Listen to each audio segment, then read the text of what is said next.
one, the campfire song. Let's gather around the campfire and sing our campfire song. Our CAMPFIRESONG song. And if you don't think that we can sing it faster, then you're wrong. But it'll help if you just sing along. Certified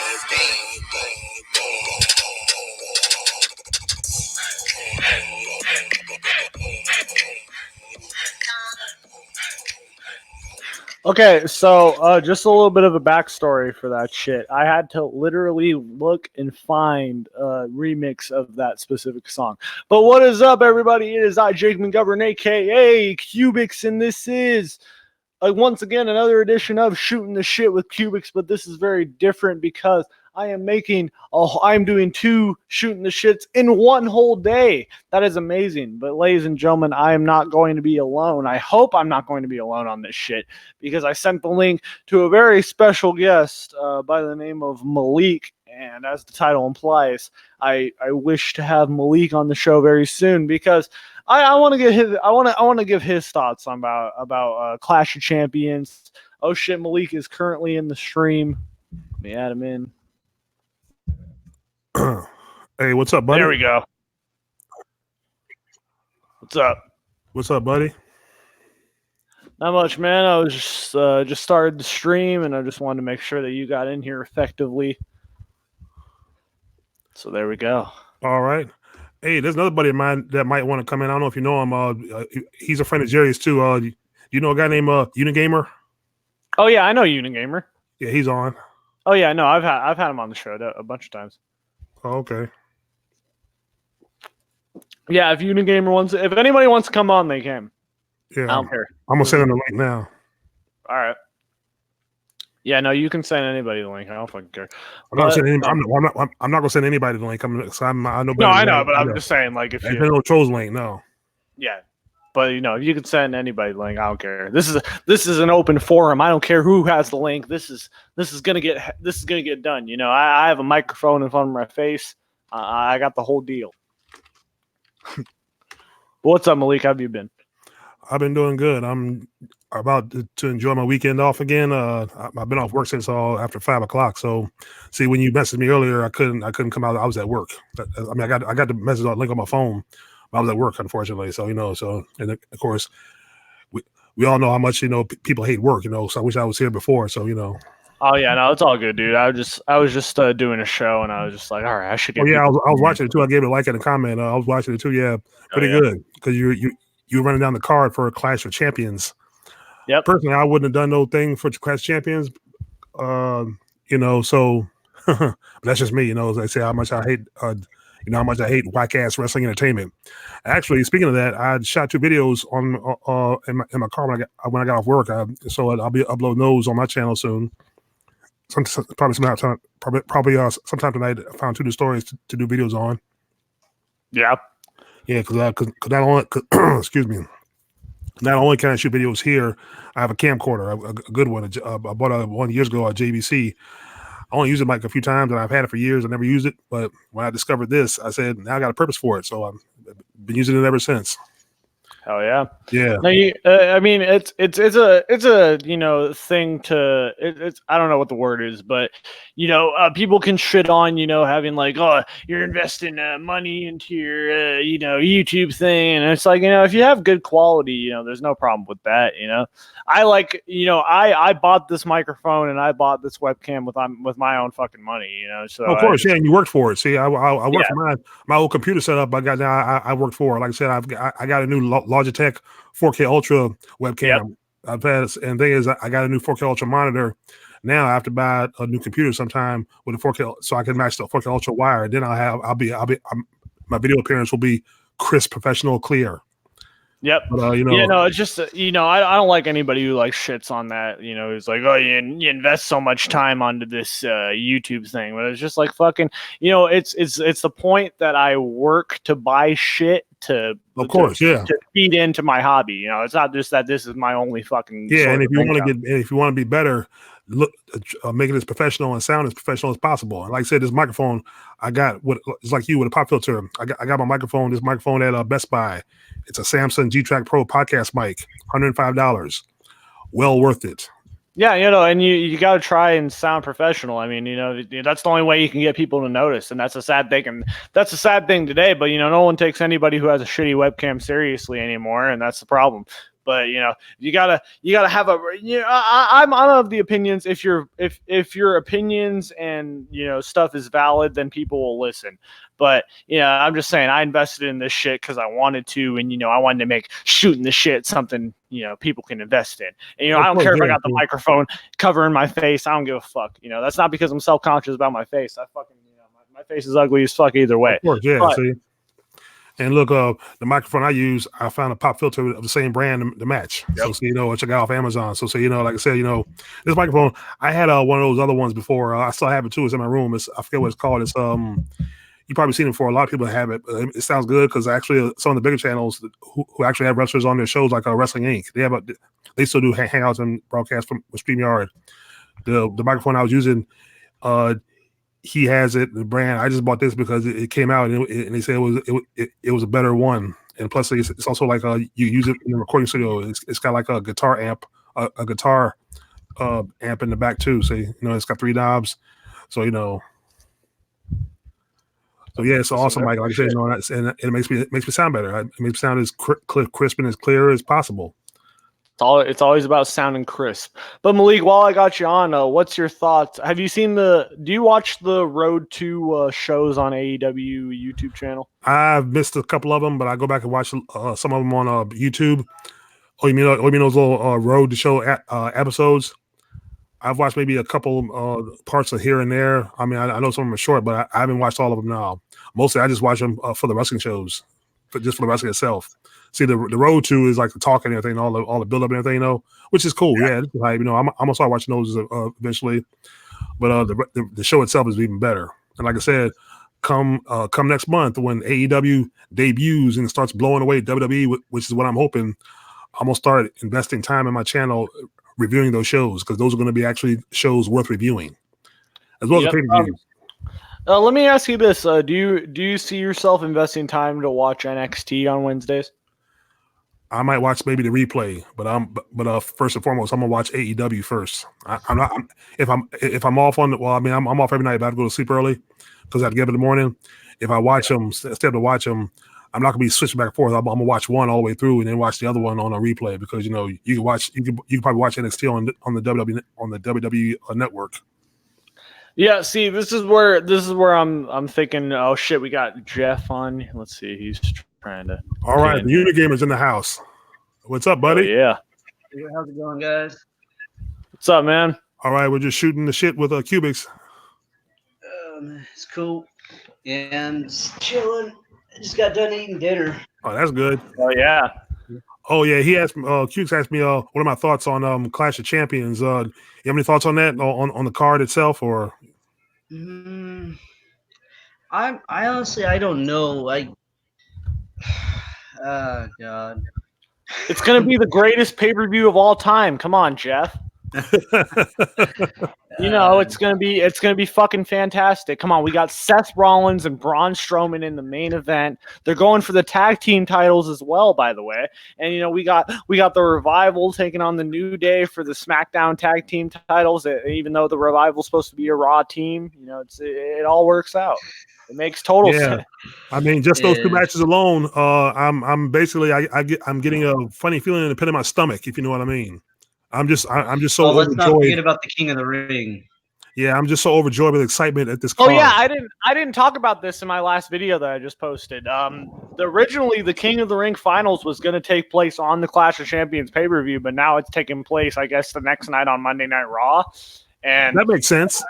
I mean, even WWE knew that this shit was fucking boring from the beginning, so they were just like, yeah, let's shove this shit on Raw. So I wholeheartedly believe that we're getting King Corbin. I think it's a fever dream for people to be like, oh, Chad Gable's gonna give it, but I would love if Chad Gable got it. Don't get me wrong. Me too. Yeah. I like the way they're pushing him a little bit with this new look and everything. But the way he's not going to be King of the Ring. Yeah. Yeah, I like the new look a lot better than the old wannabe Scott Steiner look that he had going on for a while. Yep. But go ahead. What was it like? I can only imagine if they did do the King of the Ring final at the Clash of Champions. Corbin wins it, and then you hear the fans chanting, "We want refunds! We want refunds!" Hey, that's an easy fix. Don't pay to see it. Stay home and watch it for free, like we do. Yeah, exactly. Because we can watch it. Audience. We're not going to give you the sites, the websites, and the links because we don't want WWE to police them and put it in, and take them down. But Malik, sorry to cut you off. Go ahead. Sorry to cut you off, but I just want to make this point and then you continue. Okay. But which wrestling fan nowadays actually pays for the WWE network? I have no idea, but they're out there. I get it from a second party source that you guys probably know very well. I'm not going to expose who I get that from, but well, no, I do pay for the WWE network. Yeah, me too. Every once in a while. I mean, I pay for WrestleMania when WrestleMania comes around. That's the only thing I pay for now. I'll pay for maybe a month of WrestleMania, or I buy like a gift card and to keep it for 3 months. But not anymore because now my PS3 no longer supports the WWE network app because they stopped and say bullshit. By the way, I tell you, it is. I don't want to stay on my computer and watch this shit, so I'll just watch it for free.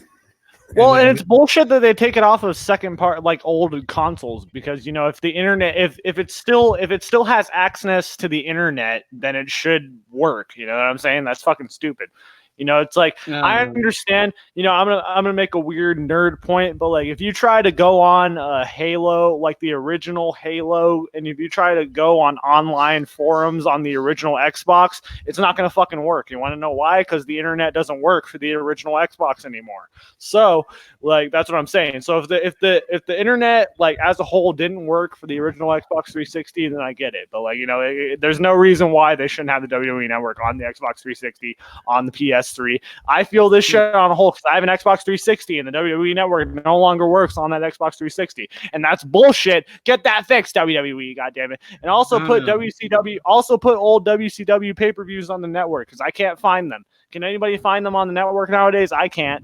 So I have to look some of them are on there. Like if you go up to the WCW, you can get like the old Starcades and the Bashes, but I don't think they have all of them. But unless they've taken some off. I don't know. Like I said, I had it. You can get the WCW, ECW, but like I said, as far as as this card, and the thing is, I think what WWE is doing is because of the updates. That's why the old formats of the like Xbox, PS3 don't support it because of the updates. Yeah. I mean, that's on the site. They got a whole bunch of them that take them off of. That's the PS3, Xbox 360, a bunch of stuff. I'm like, oh my gosh, you're gonna lose. They're gonna lose customers.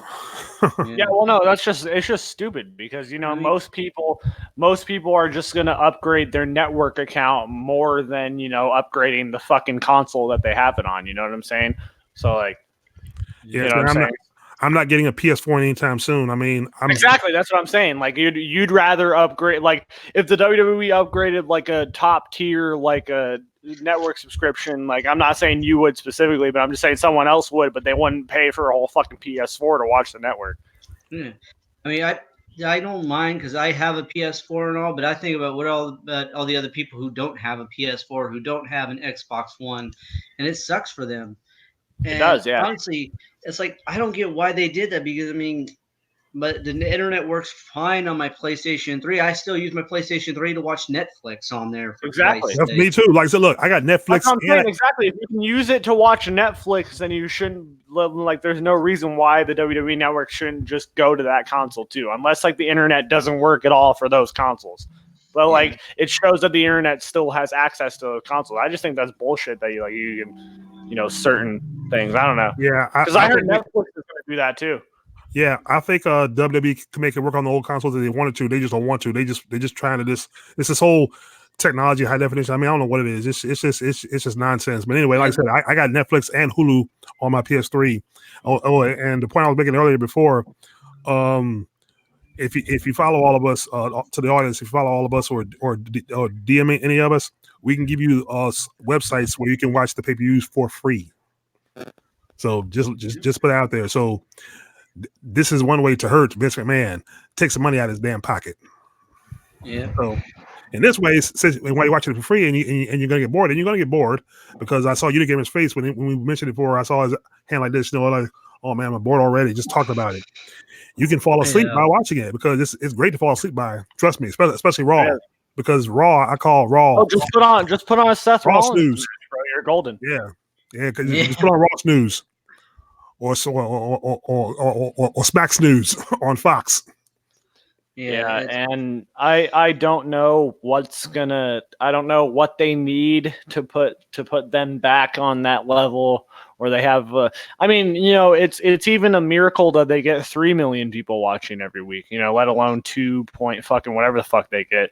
And it's sad, and I love R-Truth and Drake Maverick and the 24/7 championship as much as the next guy, but like they need legit world champions. And the fact that they have Kofi Kingston and fucking Seth bore me to sleep Rollins as the fucking Universal Champion, it's fucking bullshit and it doesn't work. I'm sorry, it doesn't fucking work. Seth Rollins doesn't work as a world champion. Kofi Kingston doesn't work as a world champion. And Kofi Kingston had a great run. I won't diss him on that. He's had a great run so far. Way better than Seth Rollins. I'll say that right now. He's had a better run than Rollins. Like, he's a way better champion than him because at least fucking Kofi Kingston, when he wins, it's legit. And Seth Rollins, when he wins, it's fucking corny and shit. So I don't fucking care about Seth Rollins. But at least with Kofi Kingston, you can kind of get invested in that. But they just need to get the championships off these guys. They need to put the WWE Championship on Randy Orton because Randy Orton's, established. And if they're going to Fox, that's a legit, WWE champion they can have to get people in. At least some people, casual fans. But like, I don't know if it's going to bring the hardcore wrestling fan if Randy Orton's the WWE champion again. But we're talking about casual people on Fox here. So if they're gonna have like casual people coming on Fox, then Randy Orton as a champion is better. I'm sorry. But they need to have also someone beat anybody. Fucking, you can have Mojo Rawley be the fucking Universal Champion at this point and beat Seth Rollins, and I would be fine with that. Because Seth Rollins is fucking worse than fucking diarrhea at this point, man. It's fucking unbearable. And I hate it, and it's fucking gross. Anyways, we have Leon in on the group now, and I want to get his thoughts. Leon? It's probably Death Drops in the house. Yeah. What's up, Leon? No, I'm now speaking from ethnic point of view, like being an African American point of view. I'm glad Kofi's a champion. I mean, it's long overdue, but to Kubik's point, when he was saying, yeah, he's not very exciting as a world champion. Like I said, none of them are, and I don't think it's really their fault. This is the writers and the bookers. Exactly, as the way they book him as champion. Like, think about this one in TNA when Eric Young was champion. He was a better TNA champion than Daniel Bryan was WWE champion, even though Daniel Bryan's the better wrestler. It's just at the time when Daniel Bryan had his title run with the WWE, it was horrible. Booking him against Kane. Oh yeah, of course, yeah, and anybody knows that in a real fight, Kane, he wouldn't beat Kane. Kane is just bigger and stronger. Yeah. But like I said, it's the booking. And I'm just thinking, and look, like I said, I just did a video not too long ago. One of the writers, I'm pretty sure you guys heard about this. One of the writers that Eric Bischoff hired for SmackDown used to write for Sons of Anarchy of all things. That's not a wrestling person. That's a Hollywood writer, action drama writer. Why are you hiring Hollywood movie writers or TV show writers for wrestling? Yeah. You need wrestling minds, people like you had back in the days. Don't get me wrong. I like Sons of Anarchy. That was an awesome show. Yeah, but I never watched the show, but they know nothing about wrestling. And here's the kicker. The dude fell asleep on the first meeting, on the first day on the job.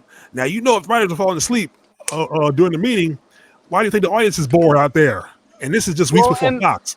And Malik, not to cut you off, but that just shows what a disconnect that WWE has with the casual viewer. Like anybody, like this was a guy that was completely outside of wrestling that they hired onto this shit. Yeah. So that just shows that if you take a normal fucking person and sit them down and watch the current state of WWE right now, they will fall to sleep. Like they will fucking pass out, or they will look at this and be like, "What the fuck is this shit?" I just hope to God they don't bring back the Aces and Eights gimmick they did in TNA. No, Oh, I God. doubt you're going to see that again. I mean, like I said, that was a TNA concept. But the thing is, I mean, that's basically what the Forgotten Sons are in NXT right now. and here's the thing, though. In the future, this is $1 billion Fox gave Vince for 5 years for SmackDown, and Bischoff hired this guy. Can't you see the clusterfuck that's coming? Can you see the nightmare coming? Yeah. I don't think they're gonna last 6 months on there because Fox executives don't play. If you don't bring in ratings, I don't think they'll even last 2 at this point. Right, I'm just saying. See, that's the point that Malik just brought up. See, if you like, don't, I don't think anyone's bringing this up, and I think Malik just fucking hit the nail on the head. It's just like Fox is a fucking global network, and all the fucking. Do you know how many shows Fox has canceled after one season? Yeah. Like, oh yeah. You know what I'm saying? You know what I'm saying? There's a whole fucking treasure trove of fucking lists that fucking. And one show I used to watch that was really good. It was an action show. It had the chick from Saved by the Bell, the black dude Bill Bellamy, and the white dude. They were called I think Fast Lane or something. Not Fast Lane, but Fast something. They were cops, but they had like fast cars. I think it was like the last 2 seasons, and they canceled it. I said that show was awesome, and Fox canceled it. I think one of my favorite shows. What the fuck you think is going to happen to SmackDown when this bullshit hits the airwaves after? There's a difference. There's a difference though. There's a difference with all those shows. Like those shows didn't get $1 billion deal to get on the show. Yeah. So I'm saying it's going to be a slow burn, but if for the next 2 years, if SmackDown has shitty ratings than Raw and it's not drawing more, see, that's the thing. I don't get why they picked SmackDown over Raw because, if in comparison between Fox and USA, Fox is the bigger network. So I don't know why they would pick SmackDown over Raw. I'm thinking because Raw has a long-term contract and USA loves Raw and Raw is their number one show on USA Network. That's why I see. Well, yeah, that's what I'm saying though. But like, I don't get why I don't get why they would pay so much money to bring SmackDown over to Fox if they didn't expect something. You know what I'm saying? They're probably expecting something. I'm thinking Vince. I think Vince is a good con man. He talked him into it, but like I said, $1 billion over 5 years. That's down the toilet. That's major paper down the toilet. We're gonna have Brock Lesnar as the WWE champion again. And the thing is, I just hope Fox has put clauses in there so that they can either make it null and void, and they can save that money if need be once this shit sinks. Because when SmackDown hits the airwaves, it doesn't matter if it's USA or Fox. That is a shitty show. And they already said the first show they're bringing back Hulk Hogan. They don't know Flair status. They're bringing back old school guys just for a big rating. It shows right there. They need people who can't wrestle, who are old as dirt, geriatric, to put that show over. And you can't, and it's not going to work. You can't do that every week. And even if you do it now, it's just going to be that one time. You got to come up with something better after that and that's not. And like I said, you can't call on The Rock. The Rock's too busy. Oh yeah, he's got movies to make. Yeah, Ballers. A new season of Ballers coming out. The Rock's probably the first wrestler in history who doesn't need Vince. Vince needs him. Exactly. And this I'm just saying, Cubics, this is a clusterfuck waiting to happen. I'm gonna laugh when it does. I'm gonna say, yep. Well, yeah, oh boy, I agree. I don't agree, but like it's just I like it's gonna for them to bring back Hulk Hogan and for them to bring the fact that they're promoting the Hardy Boys as like a special attraction for SmackDown first episode, I think that's a sign of things to come and how they view the Hardy Boys. I'm just saying. But I'm just saying that like they're promoting all these fucking legends, and the one thing that they should do, and that would make fucking sense for their first show on a new network, would to be promote a new fucking star or someone else coming from the main roster. Like if they made a whole big fucking deal, and I'm of the belief that Velveteen Dream is one of the best on NXT roster right now. Like he's probably one of the best they have legit going for them, and if they announce that, on the first show on Fox, Velveteen Dream will have his first SmackDown match, then that would be a fucking draw, and that would draw me to fucking watch that show. But if they had, like, that's what I'm saying. They need to fucking promote someone new if they're trying to get on a new fucking network. And that's just my opinion. I don't know how you guys feel, or I don't know how anybody else feels, but that's just my opinion. You know, they shouldn't be fucking drawing to the fucking past, and that's great and all. You know, Hulk Hogan is back in the company after all that racist shit he said. You know, he apologized. That's great. But if they, I'm just saying they should promote someone new and put them on Fox. That's all I'm saying. Another thing, I just had an idea. Instead of SmackDown, which is so bad, since NXT is so popular, why not make the deal to put NXT on Fox? That might work better because you have a whole thing of new stars on a big network. Well, yeah, that's what I'm saying. Fox is a bigger network than USA. I don't know why they would put them on like basically a dead network. Like the only reason why people were watching USA was because of Mr. Robot. True, yeah, but I'm saying I just Unagamer. That's the thought I just had. Which is such a very shitty show, I might add. Oh, okay, yeah. No, but look, Unagamer, Leon, think about this. NXT on Fox. That'd have been a good concept. I mean, it's something you wouldn't expect because NXT is, I guess, it is considered small time to Raw and SmackDown. But NXT, you have a whole up and coming rookies of new stars. If you were to do NXT on Fox, that might actually work because then you got new faces to promote on Fox. Yeah, that could jumpstart the WWE just a little bit. But that's just a thought. That's of course not gonna happen because I think that's probably what was the original deal. I think like Fox was under the impression that they were going to get NXT, but then they realized like, wait a minute, we're not getting NXT, we're getting SmackDown. Oh fuck. And that's what. Somebody's been saying that. Look, somebody in the Fox corporate office is going to be saying, "Oh fuck," really loud after the first couple of months, probably. And they'll say, "We paid you paid the son of a bitch $5 billion for this shit." Yeah, and then they're stuck with that contract now. They can't if they cancel, they have to pay Vince a certain amount of money. It's crazy how that shit works. Like if you give them guaranteed, like they have a guaranteed contract for 5 years.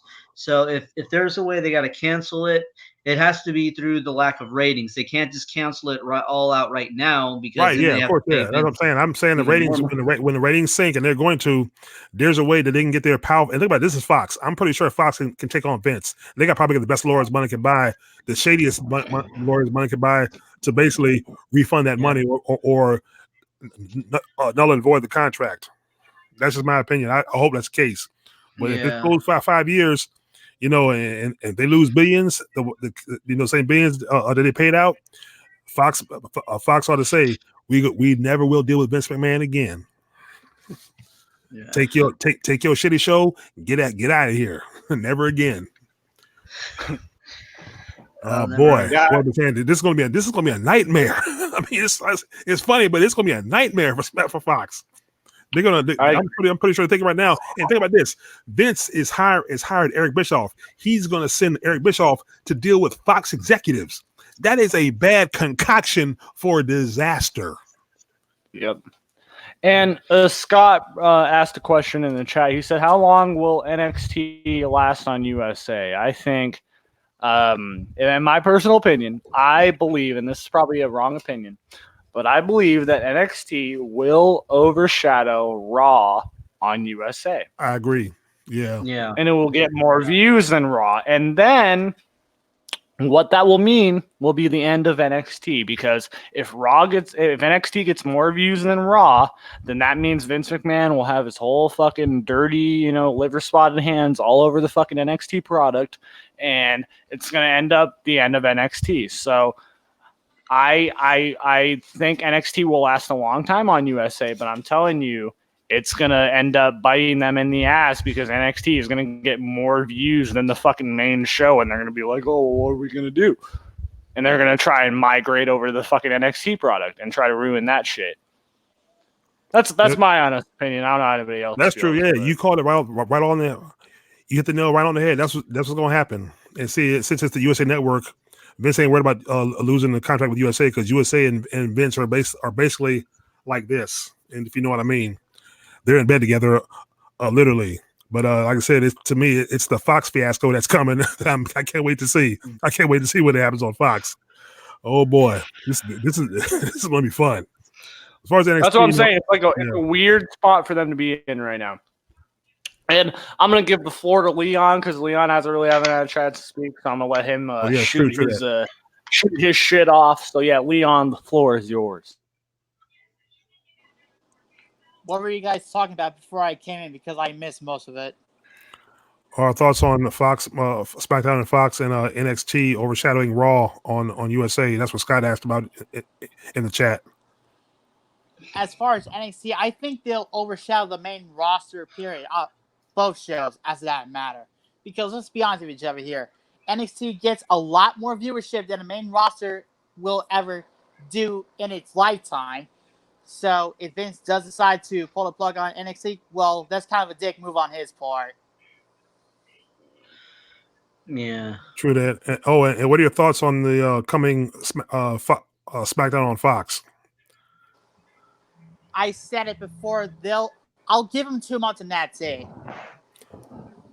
Well said. Oh, well, a Unagamer, talk about short term. Yeah. Hey, look, instead of Friday SmackDown, change it to short term SmackDown. That's what's going to end up being. I kind of miss when SmackDown used to be on UPN. I used to think it was better back then when it was on UPN. It was better not because it was on UPN. The product was better because you had The Rock on there all the time, and basically the storylines and the wrestlers were entertaining at the time. You know, yeah, true. Basically, the Attitude Era was best probably on a lot of shows on SmackDown was best Attitude Era shows. Like I said just earlier this evening, I was watching even some of the Ruthless Aggression era as well, because like Ruthless Aggression era, they had some good moments, like the brawl in Green Frog, the store I used to work at that's now a Dollar General. Oh yeah, well, yeah. And it's like, and I think they were better on UPN just because they had Paul Heyman writing the show. You know, that's the thing. Like, if and that's the difference between like people can show up and be like, oh, Paul Heyman is the new creative director on Raw right now. He's not writing the show. Okay, like he's picking specific people on the roster that he likes, and he's going to feature more.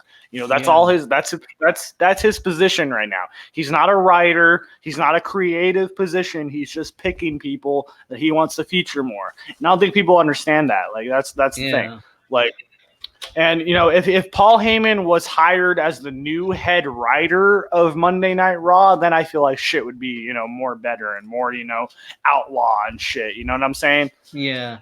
Also, like I know, like we've been, or at least Malik has been burying Bischoff about him working with SmackDown and working with the executives on Fox.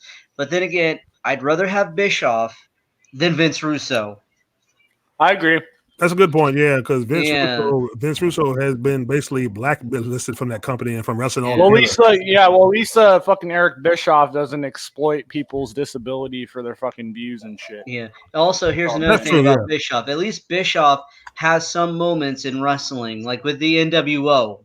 That was his brainchild. He gave us some memorable moments in wrestling that fans actually liked. Where Vince Russo gave us memorable moments in wrestling that we wish we could forget. That's true, because when he came to WCW, he basically struck out big time. Now Bischoff, like I said, just like the Attitude Era in WWF, Bischoff had the stars and the wrestlers and the stars were aligned, and it was WCW, wasn't WWE. Yeah. Like I said, and like also Paul Heyman's official title is executive producer. Even though he's executive producer, he can still write and book shows because that's what because the first night when he did the first show where Corey Graves said "Holy shit" after the Braun Strowman Bobby Lashley thing, that was all Paul Heyman's creative writing. Bischoff for SmackDown, Bischoff doesn't have the wrestlers. It's not WCW, it's WWE. Even though they're both executive producers, they still report to Vince. So if they do something eventually that Vince doesn't like, Vince is going to step in. That's the problem. Just remember that. I mean, I like Paul Heyman more like Bischoff because Paul Heyman I think has a better wrestling mind than Bischoff. But Bischoff is good in his own right. But Bischoff, this is not WCW. Good luck to you. That's all I gotta say. Just good luck. Also, you gotta remember what Bischoff brought to WWE when he was in charge for a while. Like, remember the Elimination Chamber? That was one of his brainchilds. Well, actually, that brainchild actually was originally from Dusty Rhodes because the Elimination Chamber was a cheap knockoff of the War Games, which is still better. The Chamber was okay, but War Games was I love War Games. War Games wasn't shit. Like I said, I still have the first two on VHS from '87. Oh, Classic. nice. Yes, sir. Nice. The four But yeah, the four horsemen against Dusty, Nikita, and the Road Warriors. what was it? There was. See, I forgot what I was going to say. God damn it! I Right. hate when that happens. Okay. well, see if there's anything that NXT has going for them that's an advantage over AEW is that they have like more of an established roster and all these storylines and shit, and they have war games. You know, I'm gonna specifically put war games on a pedestal as better than AEW. I hate to interrupt your Because, conversation, you but know- I'm gonna leave for a couple minutes. If you're still alive by the time I come back, I'll come back in. All All right, right, man. peace, Oh yeah, man. no, it's all good. That's cool. Yeah, see you when you get back.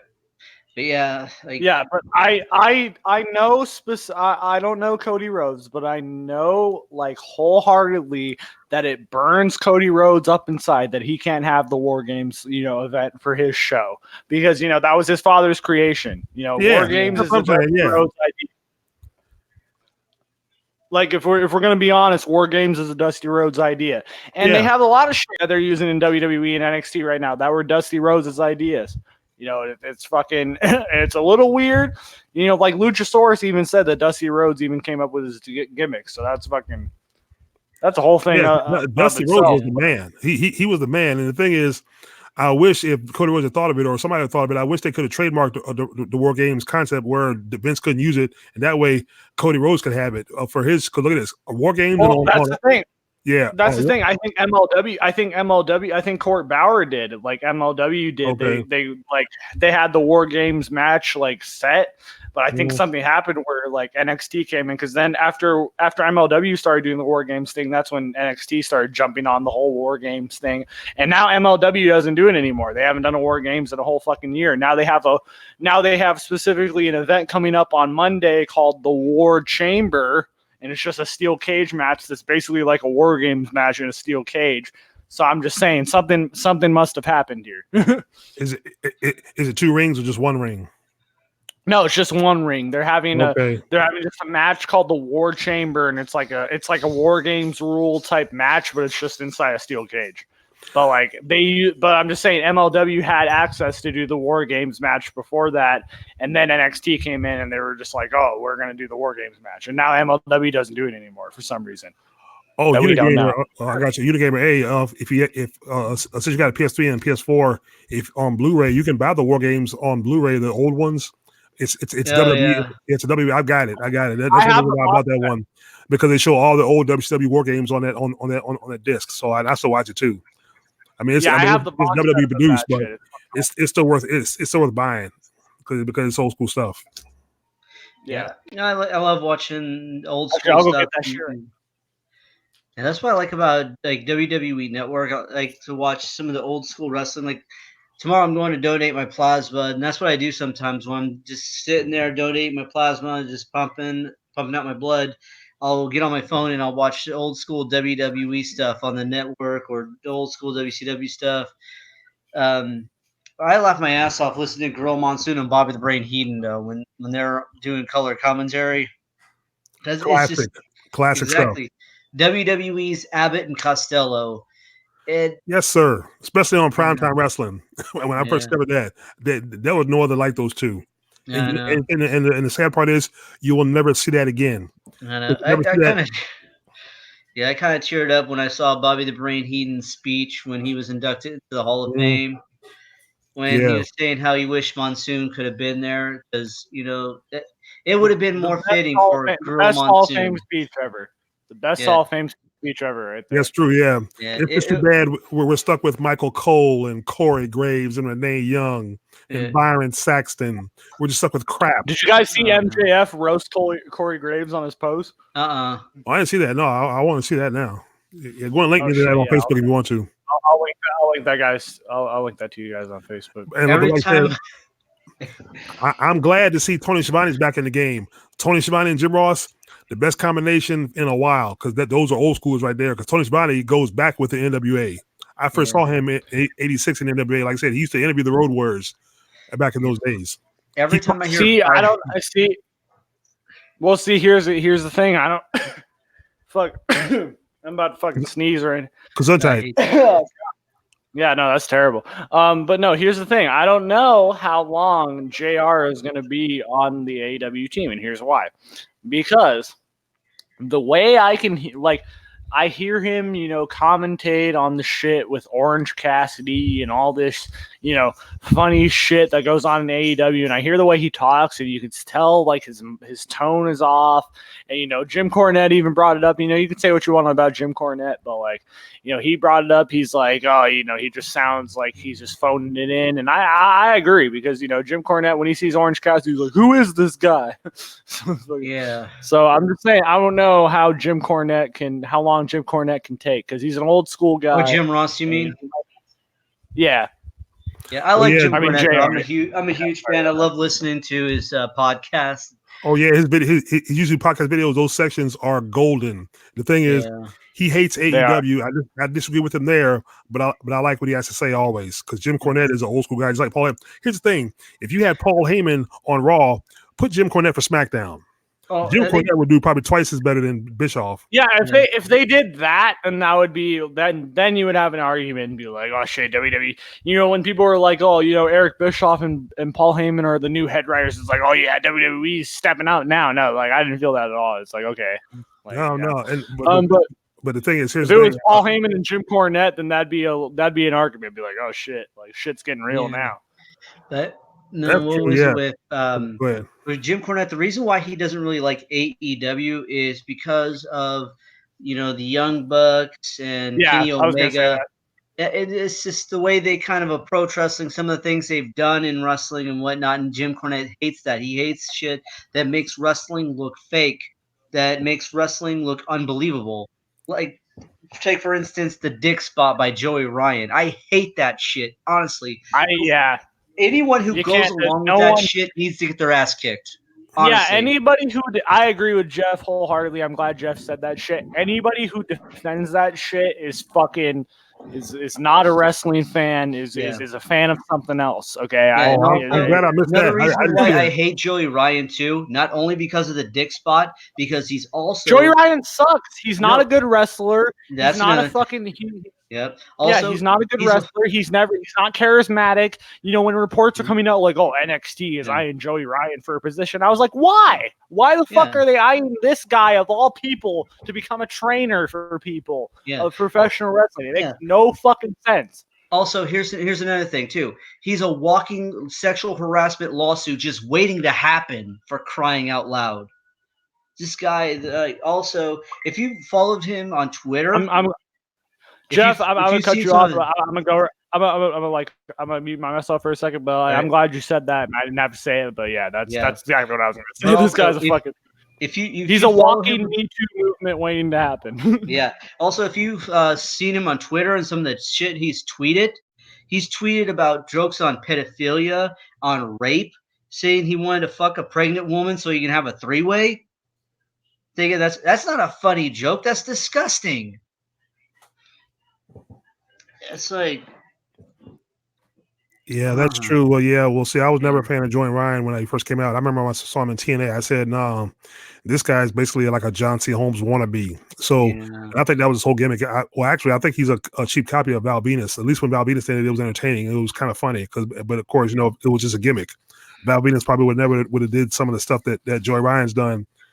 Joey Ryan is just, I think, like I said, is just trash. I don't know. And I don't know why he would do a private part spot like that in the first place anyway. I mean, that doesn't make any sense. And the thing is, as far as the Young Bucks and all them, Jim Cornette, Jim Cornette takes something I have to respectfully disagree. To me, their matches are realistic looking. I mean, it's good old school fashion wrestling action to me. I mean, that's just me. I don't understand what. Well, no, like they were doing spots for kids and like kind of backyard spots against little kids, taking bumps on little kids, making the little kids look like they were kicking their asses. Oh, okay. Or Kenny Omega wrestling a sex doll in the middle of a ring and making it look like he was getting suplexed by a sex doll and stuff like that. That's not good. Yeah, and I see once again. I'm glad some of the stuff that you guys see. I'm glad I missed. I wouldn't watch that anyway. It's just like I saw a movie. Kind of shit. I hate that kind of shit. But I saw a movie like a few weeks ago, which I recommend no one to see, kids, adults alike. Midsommar. If you saw that shit was mentally disturbing, and I was so pissed when I left that movie. It's about one of them pagan ritual cults. It was in Sweden. So that's all I'm gonna say about that. So, like I said, I'm not going into details of some of the stuff that went on, but if you saw it, it make you want to throw something at the screen and say, Yeah. every one of these people ought to be in jail. And I'm like, well, Yeah. anyway, back to wrestling. Okay, here's Cubic's back, but Yeah, like that's another thing with Joey Ryan too. Like when Jim Cornette said something about Sunny Kiss and whatnot, yeah, and then like Sunny Kiss got offended, a lot of LGBT wrestlers got offended. It's like, and then here comes Joey Ryan trying to champion for Sunny Kiss. Like if you're looking Sammy for someone to Callahan did champ, the same shit too. Sammy Callahan Yeah. was doing the same shit. And Yeah. I love Sammy Callahan. Don't get me wrong. I'm a huge Sammy Callahan fan. He's probably the only person besides Killer Cross and Impact Wrestling that I'm actually invested in. So like I love Sammy Callahan, but like he was going on like saying like he's dissing my friend Sonny Kiss, and he was saying, why does he have to explain why he dresses like that? It's 2019. It's just like, well, it's fucking. You have a dude coming out there dressed in drag. Like, is he gonna? This is my problem with Nyla Rose too. Like, okay. No, yeah. See this, yeah. Well, exactly. What's his backstory? This is my problem with Nyla Rose too. So it's like, what can Sonny Kiss compete in the women's division? Is he transgender? Like, what? That's what I'm saying. Like, yeah. Oh, look, I saw a Facebook post from Baby Doll. Remember Baby Doll? Oh yeah. She dogged on Nyla Rose, saying, if you're gonna put a woman in a woman's spot for the title, make sure it's an actual woman, not a trans. And I agree with her wholeheartedly. It's true. It's yeah. true. Yeah. It's not fair that a transvestite should compete for the women's title when she's not an actual woman. See, that's basically That's basically what Bringer Wayne had a problem with Chris Cyborg. Yeah, okay. I said this in the last video I did, and I was talking about how Jim Cornette was talking about female like fucking man to female, transgender working in the female division fighting.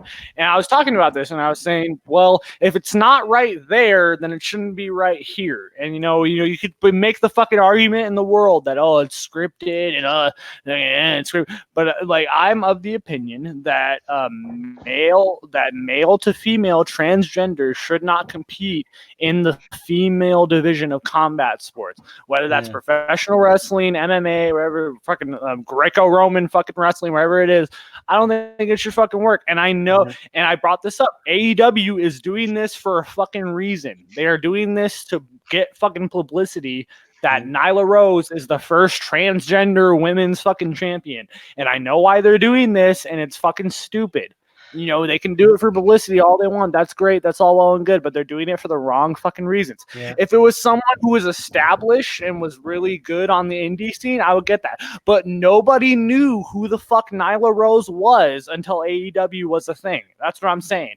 If it was an established, transgender super, but like Nyla Rose comes out of the fucking blue and, we're going to give her all this shit.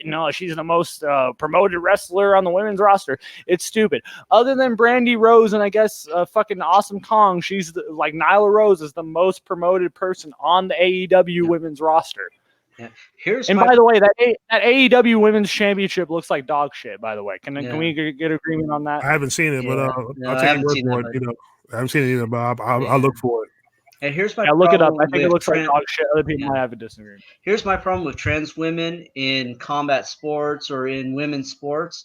And you can't call me transphobic because I've admitted this and I'll admit it again. I've actually dated a transsexual woman, a woman who transitioned from male to female. And I would do it again. So here's my problem with it, though. Say you got a man who has done sports, couldn't make it to the pros because they just weren't that good enough. They were a superstar in high school and everything, but then they try their hand at the pros. They couldn't make it.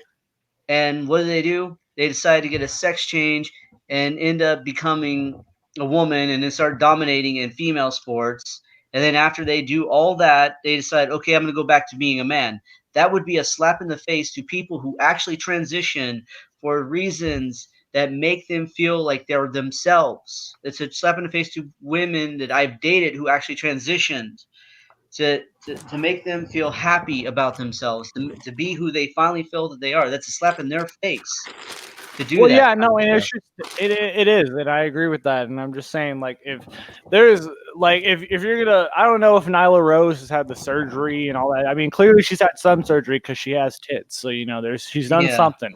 So I don't know if she's had the full on surgery to be a fucking transgender. I don't know all that, Yeah. but I'm just saying there are people who literally just fucking throw on fucking makeup and throw on a wig and grow their hair out and say, oh, I'm a woman now, and then fucking go and try to compete in the female sports of like whether it's track, whether it's fucking swimming and shit. And this happens all the time. You can fucking look it up right now.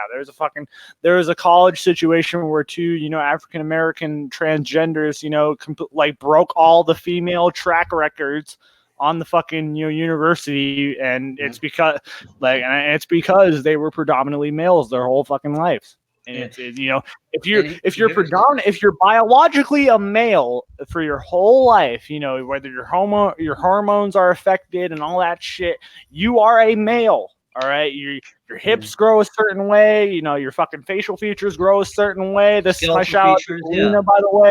And bone structure. I'm just saying. Yeah, your bone structure's off.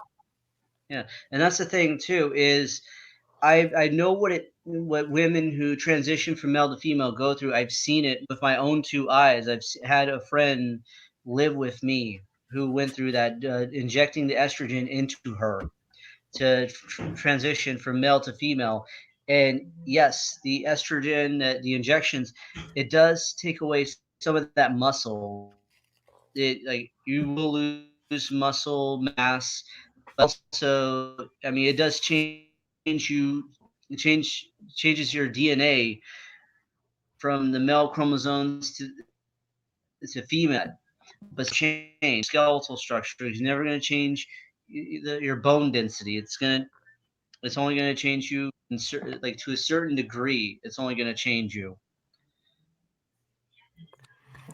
Well, my whole thing is I don't care if Nala did half or half of anything. Is she's a trans. She still was born a male.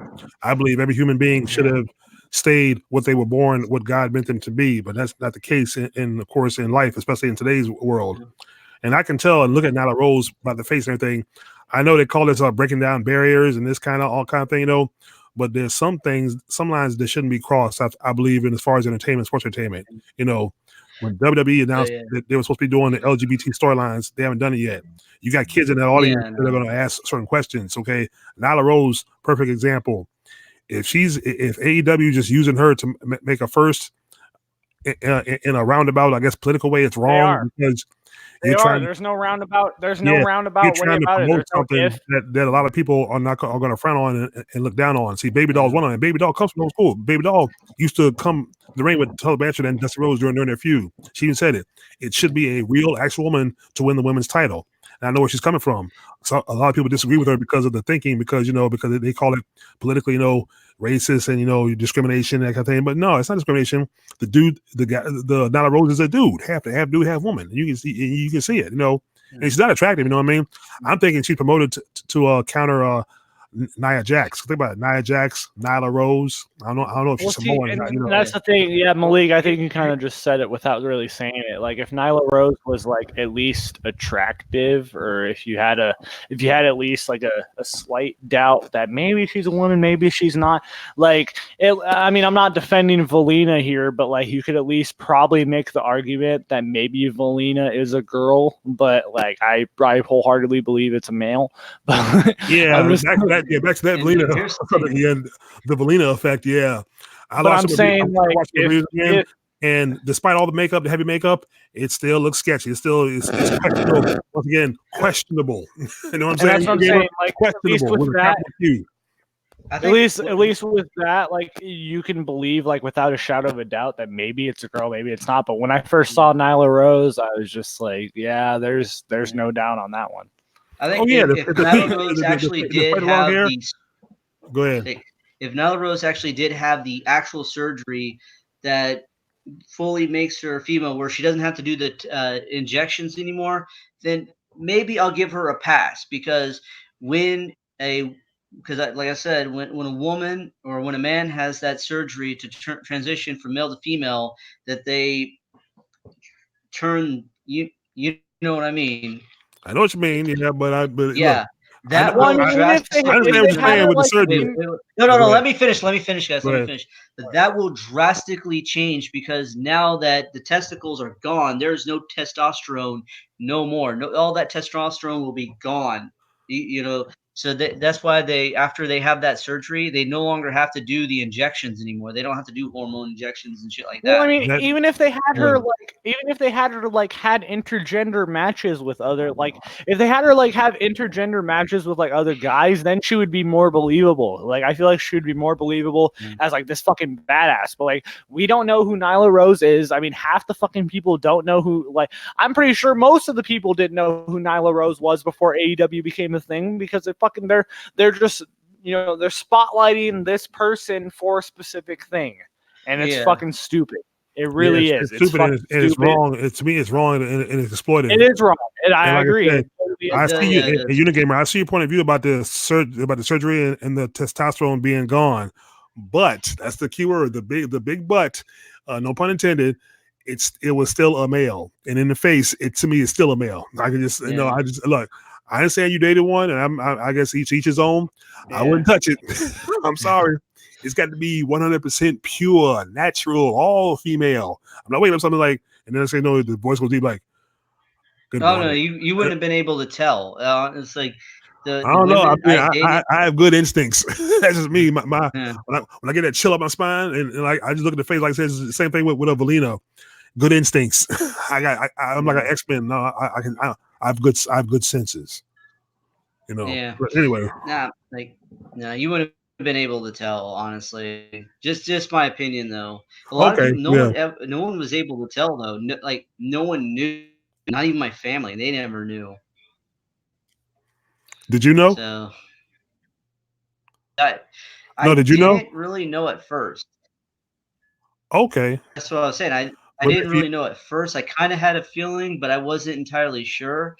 But it was just like we're getting to know each other, and we started off as friends. All my relationships is how we've always started off as friends, and then oh, it kind of like as we got closer as friends, then she told me, then I'm like, oh, okay, that's cool. I was like, I didn't care because I've grown up around friends that were trans, you okay. know. Yeah, so it's like I have friends that were gay, friends that are trans. It's like I have all kinds of friends. Because to me, I never cared about what what a person's sexual orientation was, what their gender. All I cared about is if you had a good heart. If you had a good heart, you were always welcome to hang out with me and be my friend. And that's all that I cared about. And that's all I care about now to this day. Okay, Is cool. Yeah, Scott's asking in the comments.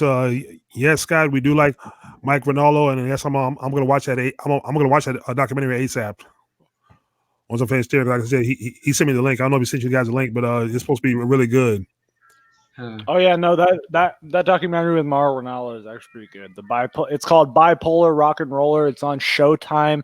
If you have Hulu, you should probably get it. I mean, you know, Oh, I do have Hulu like, too. Man, I forgot about that. I'm gonna look it up then. yeah, Okay. Well, I yeah. have No, if you have Showtime, so Hulu, I'll it look should it be up. on there. I Yeah, have no, I think Showtime. Showtime.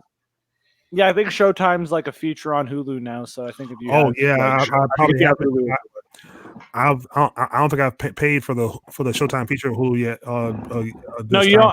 don't. I don't think you have to pay. Like, I think they do like a free thing like every now and then. Okay, good. Okay, So I'm I pretty got sure 3 it's on months. there. But yeah, I've Okay. personally, Scott, I've seen that documentary and it's fucking great. You know, if you're someone who's like going through mental illness, or if you're someone who's going through even like I would say it's like the perfect documentary for someone who's bipolar because it perfectly Yeah. it encapsulates what it means to be bipolar. I just think it's great. It's a Yeah, I great found this out. documentary. I don't know I'll if have you to guys check it out. Yeah, I don't know if you guys remember Daphne from WCW.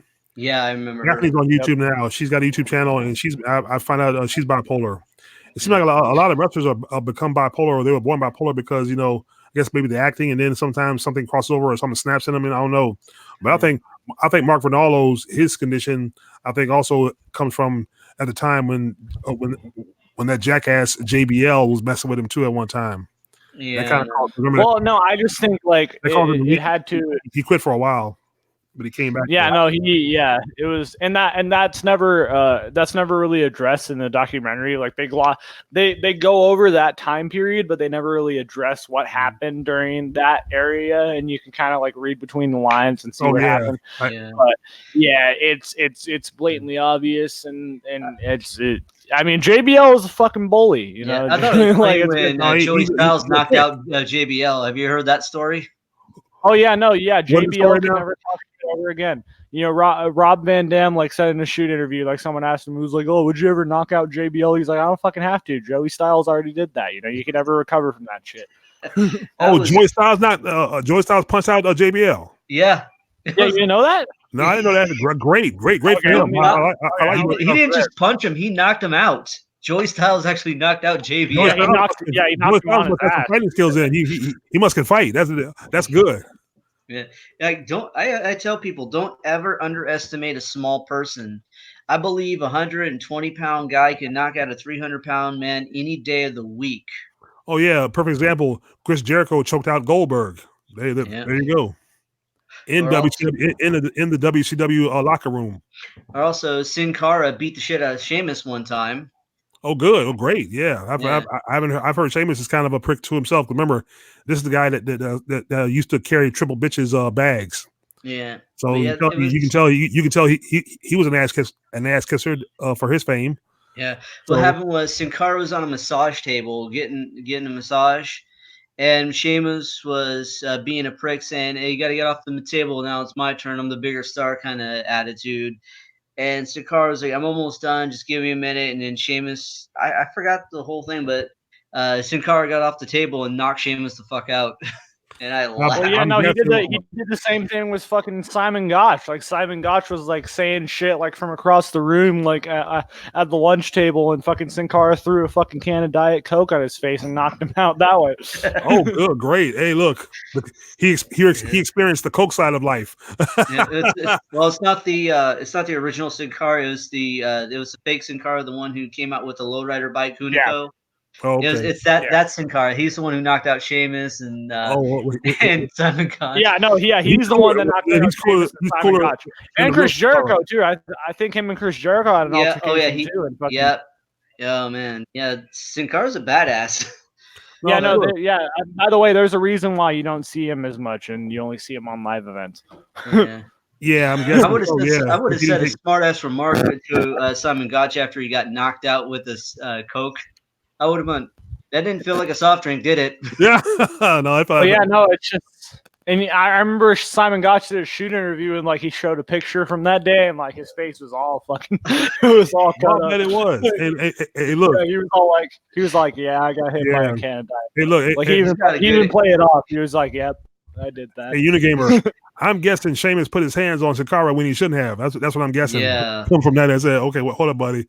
I got to put that ass.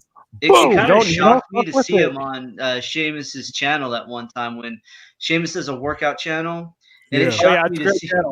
Yeah, it shocked me to see Sin Cara on there. I'm like, well, I guess they made up. No, I'm pretty sure. You don't fuck with a Mexican man, bro. Like you don't fuck with a Mexican man like that, bro. True there. Yeah. Oh, but like Sheamus, by the way. Just to say this right now, the Sheamus workout channel is probably the best workout channel I've seen. I like that channel. He has, like he has like different wrestlers, and then he does like different wrestlers, and he interviews them, and then he does like their workout regimen like in the video, and he just interviews them and shit. And it's fucking amazing. Like probably the best one I've seen is probably the one with him and Eric Rowan. Like that's probably the best one I've seen because it shows that these guys actually have personality. You know, these guys have personality if you give them the fucking tools. Like I wouldn't have never known that Eric Rowan had a fucking personality because all you see on him, all you see on his on TV is a fucking ginger beard, talking out of his ass. That's all you see. So I would have never guessed Eric Rowan had a personality, but that channel shows that he does, and it just shows that they give them the time to have the personality. They can fucking knock it out of the park.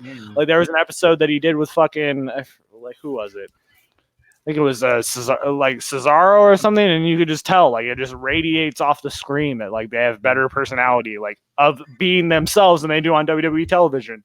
Yeah, It- I like it's my favorite one was with Aleister Black and Zelina Vega.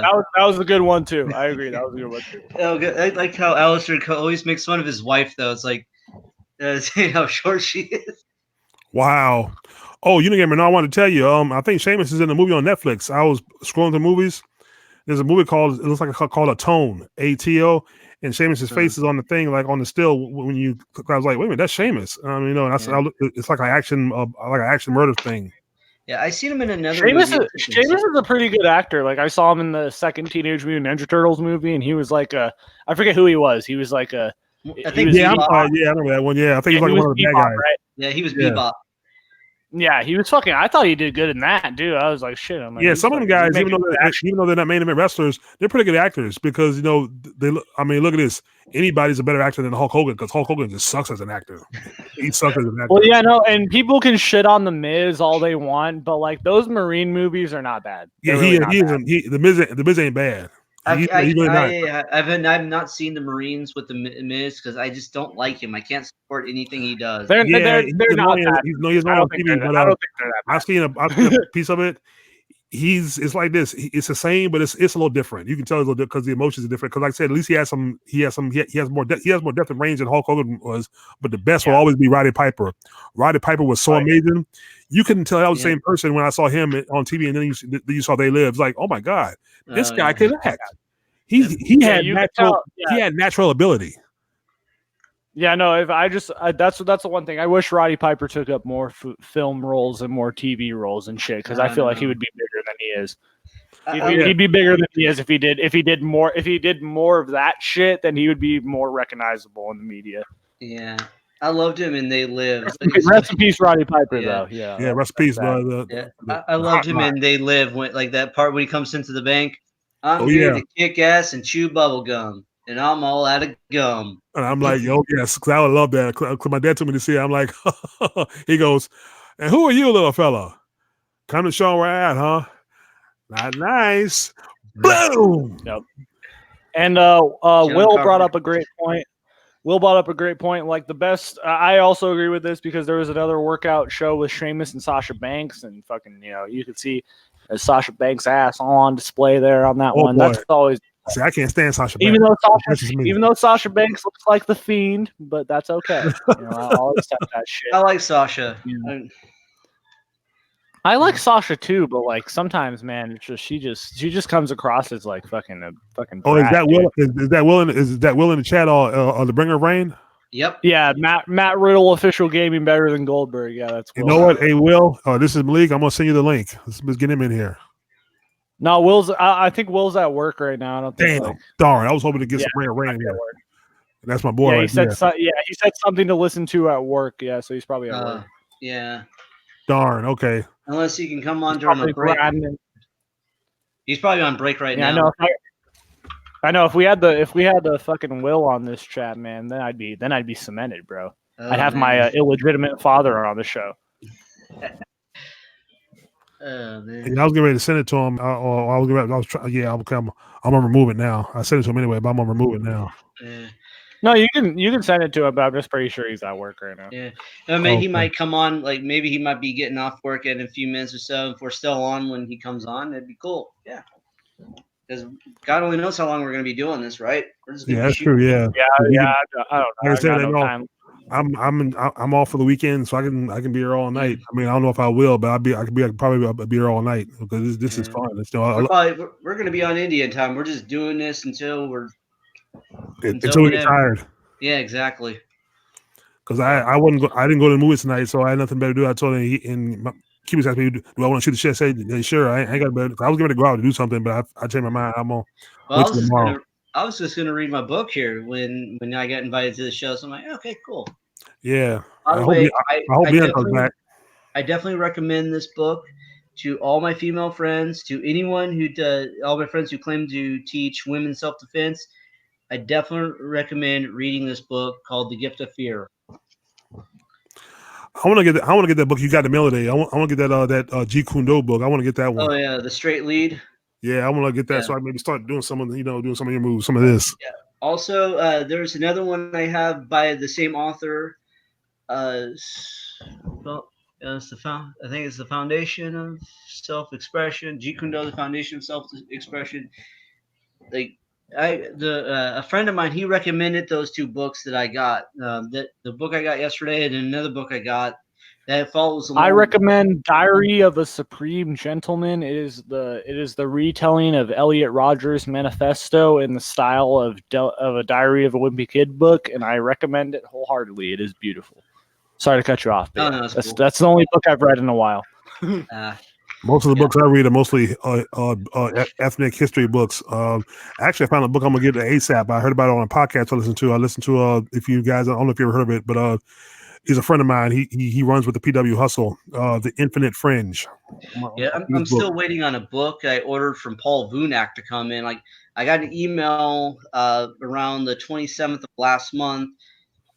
Yeah, it was 27th last month saying that they finally got the book and they were going to be shipping it to me within 7 to 10 business days. It's been now 11 business days, still nothing. They said they're going to send me an email with the tracking number. I'm hoping I get it though, but goddamn, I ordered that thing back in May, and it's now like I should be getting it soon, hopefully. But almost half a year since ordering it. Yeah, that's a little funny to me. I kind of wonder about that. I hope he didn't just Yeah. take your money. Yeah, well, he did. Like, there's rumors about he used to be have a cocaine problem, and you could see that he did some serious freaking drugs. Like, he definitely did some drugs in his time. Like, you could tell. And I honestly, he kind of looks like he may still be on meth. Like, he may be on meth. Okay. I'll show you guys a picture later on. You Advice: be the order judge. from a guy on meth. Okay, if he's using it again, maybe that's why he hadn't got your book yet. See, he got your money. He took your money and bought drugs, but didn't send Well, you he has other products. business people though too. He has other business people working for him. So Okay.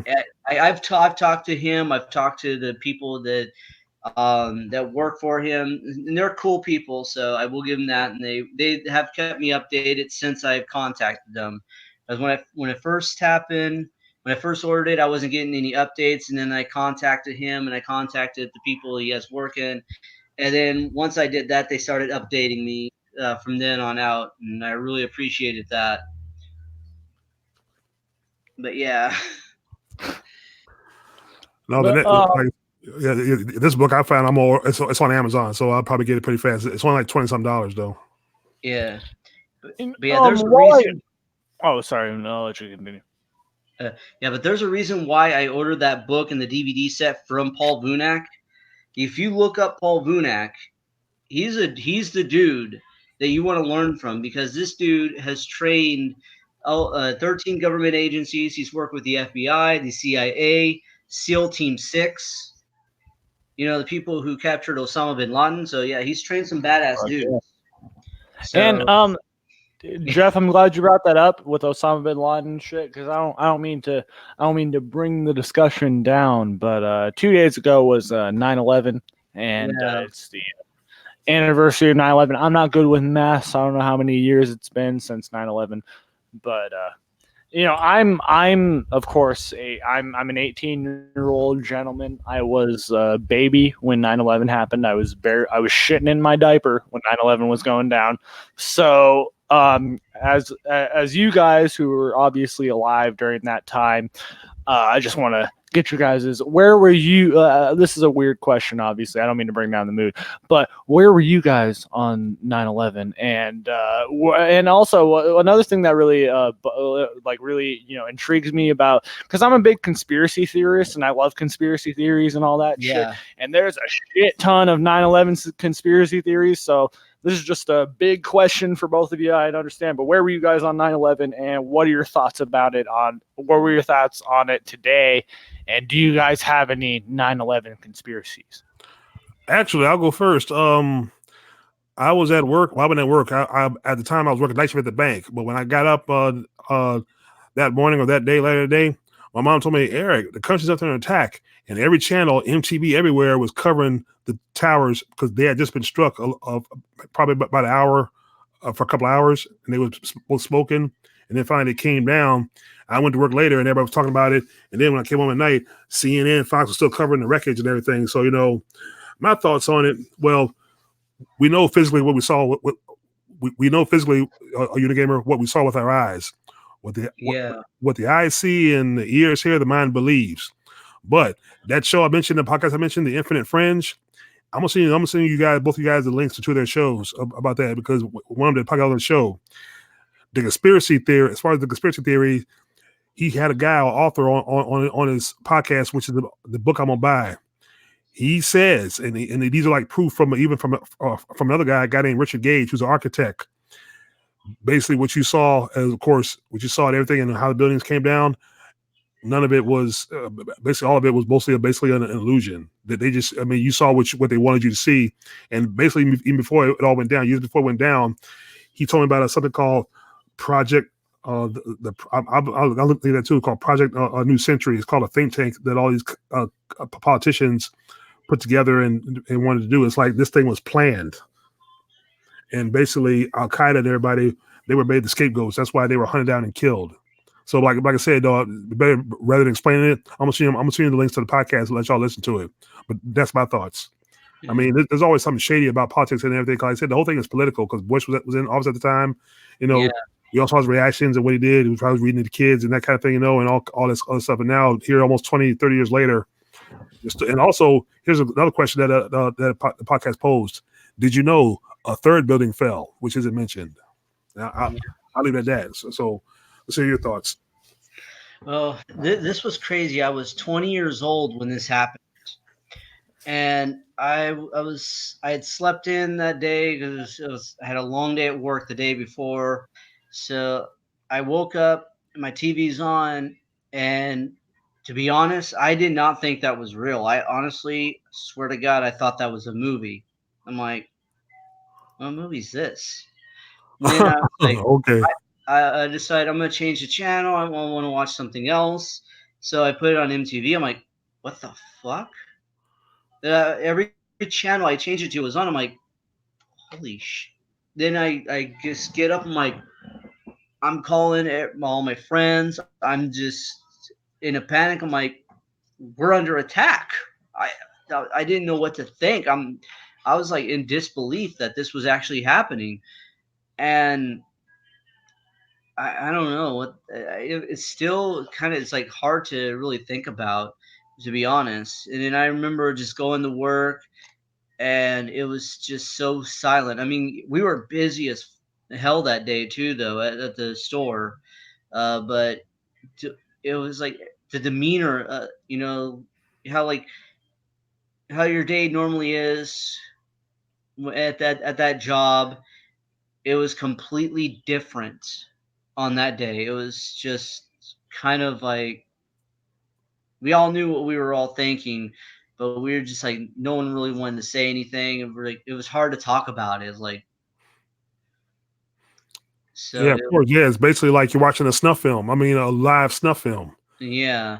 I mean, you had like so much instant death that day.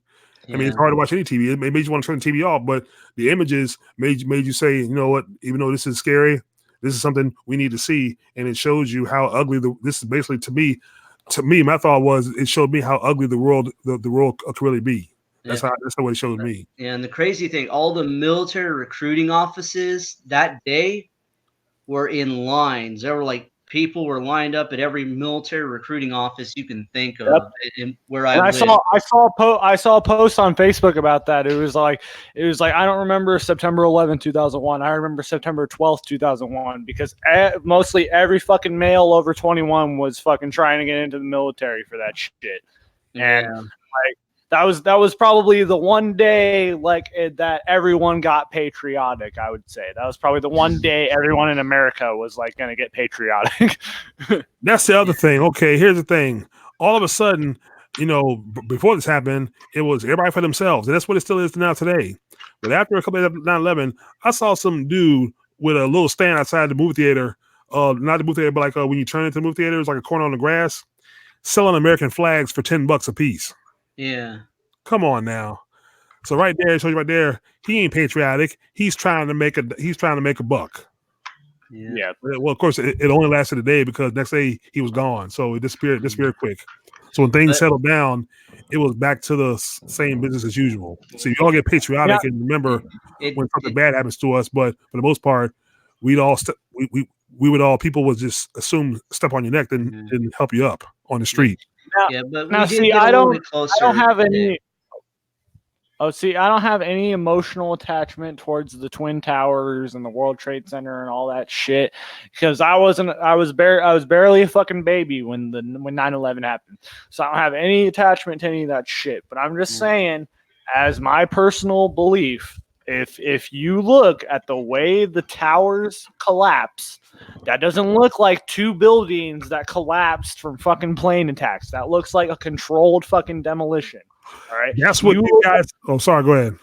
Oh, no, but I'm just saying, if anybody who looks up what a controlled demolition does, it looks virtually the same as a fucking, like as the World Trade Center collapsing. If you look up an explosion or someone, like flying into a building, it looks completely different. All right. I'm just saying. I'm just saying, I don't know how a full fucking plane can land inside of the World Trade Center and then just stay there and then fucking the whole building collapse. I don't know how that works. I'm just saying. You know what? The podcast I'm gonna send you, those guys say almost the exact same thing. It looks like basically they're saying the towers were triggered by explosions that you don't see. It looks like someone shot fucking missiles into it. Like that's what it looks like to me as a fucking thing. It doesn't make sense how a full fucking plane can go inside of it and then fucking collapse. It doesn't make any sense. Even when you look at from the fucking geometrical shit. Like that's what I'm saying. I don't know anything. I'm an 18-year-old kid from Arizona. I don't know any fucking thing.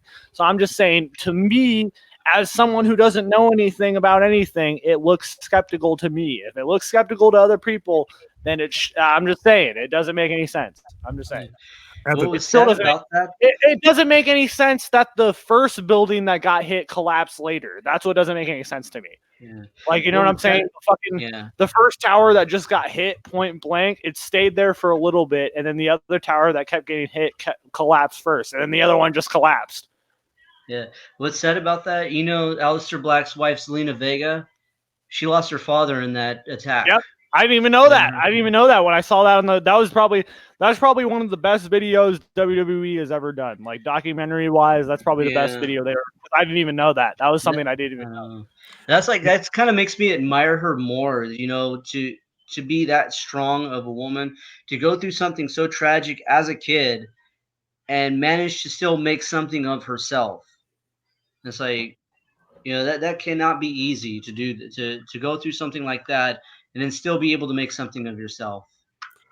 That's true, yeah. And the thing is, I saw a video where somebody was interviewed saying both those buildings were like half empty at the time. So, but half empty. I mean, it was still being hundreds of people in there anyway who didn't get out. And I remember seeing a still a few days later at work on somebody's computer. Somebody took a still of somebody who had jumped out of the building because they said about 20 or 30 people or several people were jumping to the death because they would rather jump than burn to death. You know what I mean? And they said in the street and on that street where the building was burning, they said every about 5 minutes you heard a loud splat, which was cringe to hear because it was somebody hitting the ground and he was dead. Yeah. Well, and I don't mean to be morbid on you, but which way would you rather go? Would you rather burn to death or would you rather, jump off the fucking side of the building? I'd probably jump, yeah, because a documentary Unagamer, it shows a person falling, but then they stop it midair and go to something else. This is like during a documentary. And I'm gonna say something right now that's probably someone else has already probably said it, but you can probably like find images and fucking history that are like terrible. You know what I'm saying? Like, and this goes with like fucking like war footage or anything like that. You can find fucking anything that's terrible, but like the one thing that's really sad is seeing someone plummet to their fucking death. Like there's a picture of like it's called the Falling Man, and it's a dude falling to his fucking death from 9/11, and like you find any picture of history, but like there's nothing that really speaks volumes than that because fucking and there's a lot of shit too, especially with fucking like with slavery and shit like that. Like it's fucking it's terrible, man. Like the fact that like this shit is captured in history is fucking terrible, and that's it. It does. It show. Yeah, it does. It really does. Our human nature is it's sad. It's disgusting. It really is. It shows that, we're a fucked up and species. yeah, and it's fucked up. I've seen pictures of people like, in slavery with like people like hanging from the fucking gallows, and like men and women, standing by with their thumbs up and shit, like that. Yeah. And it's fucked up. It really is. Or even just look up the history books of what happened to my ancestors, the Native Americans. Yeah, I have a book on Native American Indians that I ordered. That somebody talk about on YouTube on their channel. It's an African American guy I follow. I saw on the channel, so I wrote down the book title and I ordered it. So I ordered it from Barnes Noble. So like I said, I got a lot of history. The thing is, back to the morbid part that you were talking about, Cubics. Yeah, it's morbid, but like I said, history it happened. Well, that's what I'm saying. You can look back to morbid. I That's what mean, I'm saying. You can look back to the morbid part of history and all that shit. I mean, the and plan learn was more. to chase down slaves and hang them by the neck from trees. So You can learn more from that than any school will ever teach you. All you have to do is just like, and I'm not just condoning people to go, your school is not important. You could just go on Google, but I'm just saying, like, you can just fucking look up and read it, or go on your own accord and read about shit that happened to people in that times, and you'll know everything you need to know about society today, and how you need to be a better person. well, yeah, well, so that's deeper history anyway, because everybody we'll knows. talk about this. Go ahead. He said, watch the documentary called Loose Change. It shows footage of miniature explosions on each floor, which it was controlled demolition. Oh, I believe. Okay, watch the documentary called Loose Change. I mean, even if you look up a controlled demolition and what it looks like, and then look up side by side comparison to the World Trade Center collapsing, that's exactly what it is. Yeah, you can't deny that shit. Literally, you can't deny. And why did fucking and this is another thing, and I don't even, like I'm saying, I was a baby when this happened. I don't know anything, but like I'm from what I've seen from documentaries and interviews and shit like that, I wholeheartedly believe George W. Bush knew about it. If he didn't have a part in it, he knew about it. He knew this shit was going to happen. Yeah, that's how he that's you can tell. how he got by the way reelected. he was reacting. You could tell by the way he was fucking, like when he was informed about it, and he was like, I was in New Jersey, when he was really somewhere else. You know what I'm saying? Yeah. Well, you got to think about this one. At that time, his approval rating wasn't all that good. And when he found out about this, he was like, I could either stop this or I could let and it why happen. do you think he got reelected? No, that's what I'm saying. I could either stop this and prevent it from happening, or I could let it happen and use this to exploit the American people to get my approval rating up so I can get myself reelected. Very good point. Yep. Very good point. And that's what he did too. And look, like I said, I'm gonna send you this information that I looked up on at work. Because look at this, I put the podcast on my iPod. I was listening to it at work. I was born into that podcast, and I was my own work. And I was like going on the internet, looking up these phrases that they mentioned. I'm gonna send you guys all this stuff and read it. Just read it. It led right to what happened on 9/11. Because see, it was a plan. It was basically saying, one of the quotes saying, a new Pearl Harbor needs to happen. And that was one of the. And then I'm gonna send you a quote by this guy named Richard Pearl, who's of Israeli descent, who's a Republican. His quote is basically the quote of a psychopathic. Yeah. Here's another thing Will pointed out too: is the Bush family and Bin Laden family were a business association. Yes, they were. Oil. Yep, exactly. See? Also, here's another thing: Bin Laden was actually trained by the CIA. Sorry, Jeff. I don't mean to interrupt you. I'm just gonna throw this out there, and it's probably completely fucked up and morbid for me to say, but they should release the footage of Osama bin Laden getting killed. I agree. I wholeheartedly believe this. They should not hold that footage from the public. They should show this motherfucker getting executed for the fucking people to see. All right. I'm just saying, this is a situation. I don't support people, showing getting killed and all that shit. But this is a situation where I think they should show this motherfucker getting his head chopped off for fucking motherfuckers to see. I'm just saying, that's my opinion. Anyways, I don't want to comment. Anyways, Jeff. Well, Bin Laden was trained by our own CIA. Exactly. Then that was a setup. He was a setup duck from the beginning for years. What happened was, during that time when Osama bin Laden was trained by the CIA, it was because during the time when he was trained, Afghanistan was going against Russia. Russia was trying to invade Afghanistan, and the U.S. was helping helping Afghanistan fight them off. So they took some of the Bin Laden and certain other people from Afghanistan and trained them to help fight off the Russians. So And I'm years okay. later, So Osama bin Laden took his CIA skills and used it to plan out his. I'm wondering. I'm wondering how if he also uses skills or to train and form Al Qaeda. Was he did he form Al That's Qaeda? what he did. He used his skills to form it. He probably wasn't even killed. He had been removed. Rumored dead for you. Yeah, that's true there. I mean, that's another reason why we should be allowed to see. So we know we have confirmation that yes, Osama bin Laden is killed. Just like Well, you got to when remember also those video footages of him walking in with a companion in the desert and the mountains before he was killed too. So where did they come from? yeah, Who filmed that? You know, Well, that's what I'm saying.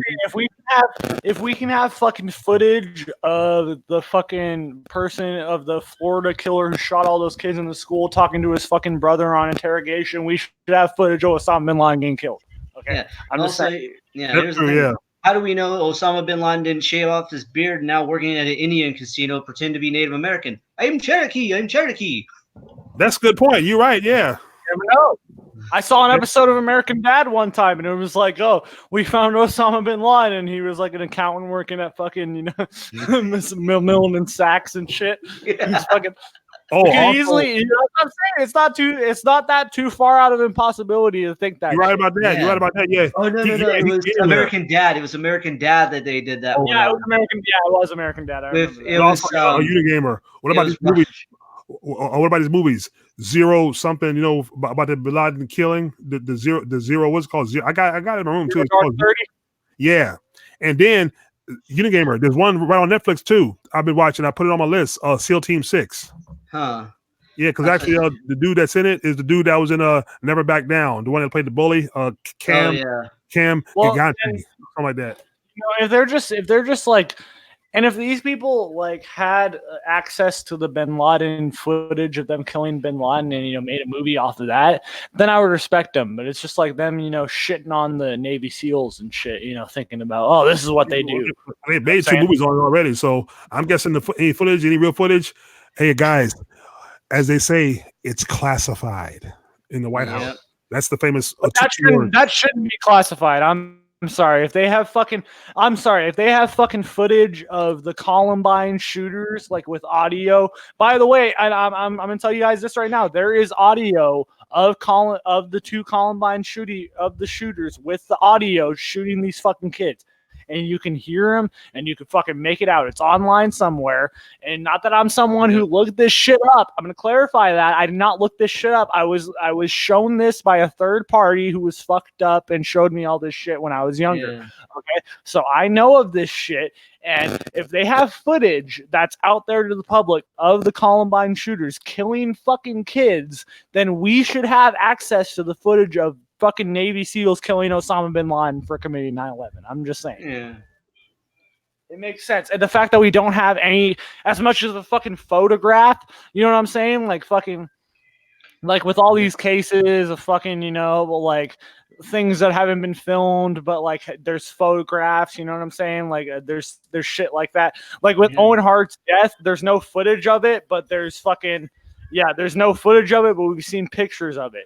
But like with Osama bin Laden, we've never seen pictures, we've never seen video footage to know that this guy is dead. I'm just saying, release the footage, all right? Release the fucking footage. Yes, yeah. They say after they killed him, they threw his body in the ocean, wrapped in some kind of cloth, So we're supposed to believe his body's at the bottom of an ocean, and for a while, the bones are probably picked clean now, but he was probably fish food or maggot food at the time. Yeah, like I find it hard to believe. It's just.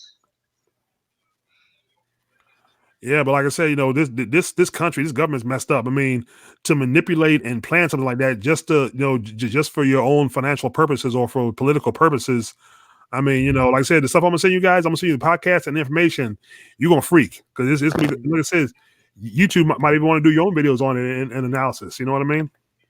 And this is gonna come courtesy. The idea comes courtesy, and shout out to Billy Ray Valentine and the Infinite Fringe for the information. he broadcasts on a website. He podcasts on several websites. One of them's called Truth Frequency. All right. Well, let me just segue back to professional wrestling because we got wrestling. Yeah. Here we go. we got too political on this thing. No, I'm just fucking kidding.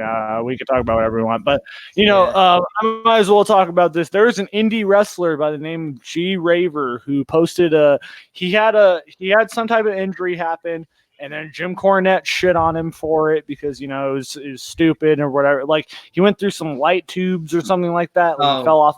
Honestly, yeah. If you do stupid shit like that, then I really won't feel too sorry for you because you should. Well, know no, better. you deserve to get shit on. That's basically like you open yourself to get shit on. You shouldn't be like, oh well, someone's fucking disrespecting my art because I jumped through light tubes with grays. But so this guy fell through a bunch of light tubes and a bunch of he fell off a ladder, and Jim Cornette commented on it, and then this guy got very butthurt and made a Jim Cornette shirt that said "fuck Jim Cornette," and it has his face, and it has a knife going through his head with slit eyes and shit. Jim Cornette responded and said, yeah, I love the shirt, and my lawyer loves it even better, so you'll be hearing from him. Nice. So this guy has what's your guys' thoughts on this, and does Jim Cornette have a legitimate case against this guy, G Raver? Probably does, I think. I'm not entirely sure, but okay. See, now if it was a parody and it just had Jim Cornette's face and it didn't say Jim Cornette's name, I can understand it. But he's just like, oh, this is I understand it because if it didn't say "fuck Jim Cornette," then Jim Cornette probably doesn't have a case. But yeah, Jim Cornette probably has a case now because it says "fuck Jim Cornette." Well, if that's all it said, that's just stupid. It doesn't roll off the tongue. You just put "fuck Jim" because anyways, Jim can be anybody. Yeah. Well, no. If it probably just said "fuck Jim Cornette" and that's it, then Jim Cornette wouldn't have a lawsuit because that's just the name. But I think because it has his image, then he does have that lawsuit there. I'm not. I gotta say though, I'm gonna say this right now. It's a cool looking shirt. I'm gonna say this right now. Cool looking shirt. I haven't seen. I gotta see the shirt. It looks kind of funny. Okay. Yeah, it's because Jim Cornette called him out because didn't he do some sort of GoFundMe or something like that to pay for his hospital bill for that stupid stunt he pulled? He did. It's that's the stupid thing. Okay, if I were to get hit by a car trying to cross the street because some asshole runs a red light, which happens quite a bit here where I live because people in California drive like assholes. But yeah, if I had to go to the hospital because some asshole drives like an idiot and hurts me, and I can't afford to pay my hospital bill, then I can understand doing a GoFundMe for that because it's something that was out of my hands, wasn't my fault, it was a complete accident, and I need help. But if it's a stunt that I did that I should have known better, then no. He should pay for it himself. Excuse me, are you guys talking about Brian Knobs? No. Okay, because Brian Knobs has got an article out there. He's been hospitalized and he's trying to find he's got a GoFundMe page too, they're taking up donations for him. But yeah, I agree with Brian Knobs. Self-mutilation is not art. Okay. Okay, yeah. Brian Knobs exactly. Will said it first. Okay, Brian Knobs is a fucking idiot. He's been doing that shit for years, and the fact that he's going on and be like, oh, I need GoFundMe for my medical bill. So you are talking about Brian Knobs. That's what I was asking.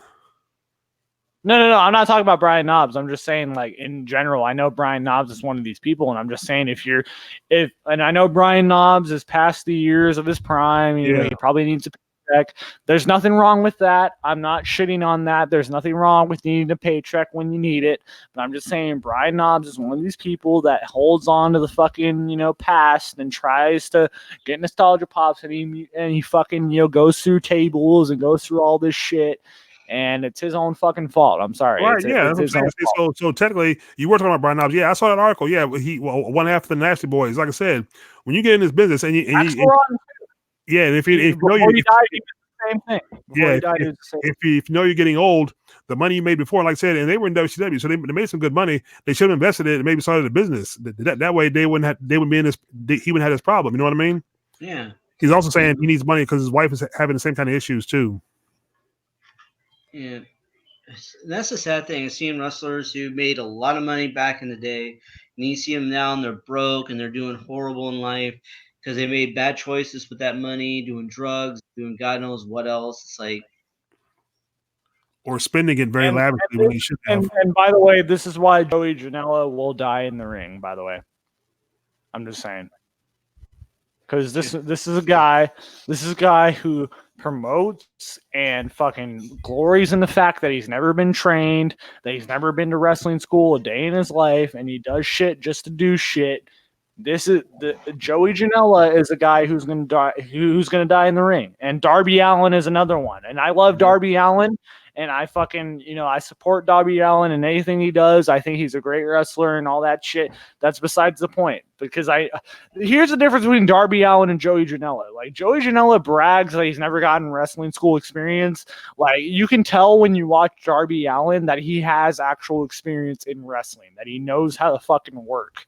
All right. Yeah. But Joey Janela, when you watch him, he's sloppy. He's fucking shitty. He never does shit right. He looks fucking like he's a tub of fucking mustard. And, that's me and Darby Allin have the same fucking physique, bro. Look at this shit. Look at this shit, okay? Tell me that it's not the same fucking physique as Darby Allin, okay? You could put me out there and I could probably do the same shit that Darby Allin does. All right. And I'm not shitting on Darby Allin, but I'm just saying, fucking these guys are going to die in the fucking ring because they want to jump through shit and fucking hurt themselves because they want to feel something. All right. And I get that. That's how people are these days. They're fucking emotional and all that shit. But it's gonna kill them in the end. And I think Joey Janela is one of the biggest parts of this because he's gonna fucking fall and break his neck, or he's gonna fucking something's gonna happen to Joey Janela that's gonna cause him to be out of the wrestling business, or he's gonna fucking die. That's what I'm saying, and I'm saying this as a legit Joey Janela hater because I don't like Joey Janela. I love Darby Allin. I hate Joey Janela. Joey Janela should not be in the wrestling business. Period. There was a wrestler before. He convinced Vince McMahon that he was a pro wrestler, that he's done some matches, stuff like that, and he was teamed up with some dude, and they went against the Rockers, and he took a horrible bump against Mario Jannetty, where it broke his neck. And that's what's going to happen with Joey Gennaro or whatever. He's going to take a horrible bump. He's going to break his neck.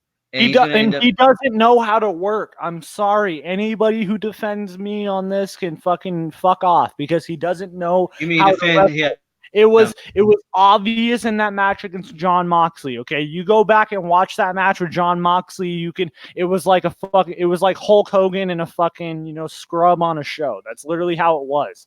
And for Moxley to sell for Joey Janela, it embarrassed Moxley, and I don't think it did. It embarrassed Moxley for me, and I don't invest in Moxley as much. I only invest in Moxley when he's in New Japan, and now I can't invest in it either because he has a fucking staph infection and he can't compete.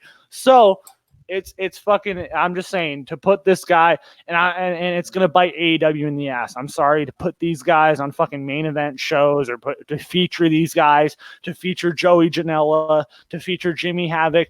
Darby Allin is the exception though, because I think there's legitimate money in Darby Allin if they use him the right way. If they use him as an underdog that can get over, if they use him in the way that WWE used Jeff Hardy in 2003 in that era, then Darby Allin can get over tremendously. I feel like he's the one exception. But Jimmy Havoc, Joey Janela, these fucking guys cannot get over. I will guarantee it. They'll get over with the fucking douchebags on the internet forums. All well, I get that, but that only goes so well. At least with MJF, it's entertaining. Seriously, at least with MJF, it's entertaining because MJF interacts with internet people. MJF fucking, he shits on people. It's funny. With MJF, it's funny. And Will brings it up in the chat. Fuck Jelly Janela. I agree with that. When Jim Cornette called him Jelly Janela, that is the most accurate representation of what Joey Janela is. He's Jelly Janela. He's a tub of fucking jelly. He looks like a tub of jelly. He has no fucking tone. He has no muscle tone or anything. He can't fucking work. He sucks. Okay. Yeah. Anybody basically another mass transit. It's literally a mass transit waiting to happen. But if mass transit had fan base, it's literally a mass transit if mass transit had a fucking fan base. This is why I wish New Jack was still wrestling. All right. This is why I wish New Jack was still wrestling. If New Jack got in the ring with Joey Janela, then Joey Janela would be dead right now. I'm sorry. Pretty much, yeah. And by the way, we get some this is entertainment out of it something too, though. okay. Yeah, and this is something that nobody brought up, and it pisses me off that nobody brought it up. Okay, so that whole incident with Joey Janela and Enzo Amore, right? They were at a Blink-182 concert. Oh, I heard about that. Yeah, That's so okay. stupid. So that is all well and good. Okay, you can have a confrontation at a Blink-182 concert anytime you want. I mean, I don't know why anybody's going to a Blink-182 concert in 2019, but I don't know. So, anyways, they had a confrontation at a Blink-182 concert. And guess what? Anytime Enzo Amore went towards Joey Janela backed away 2 fucking steps back.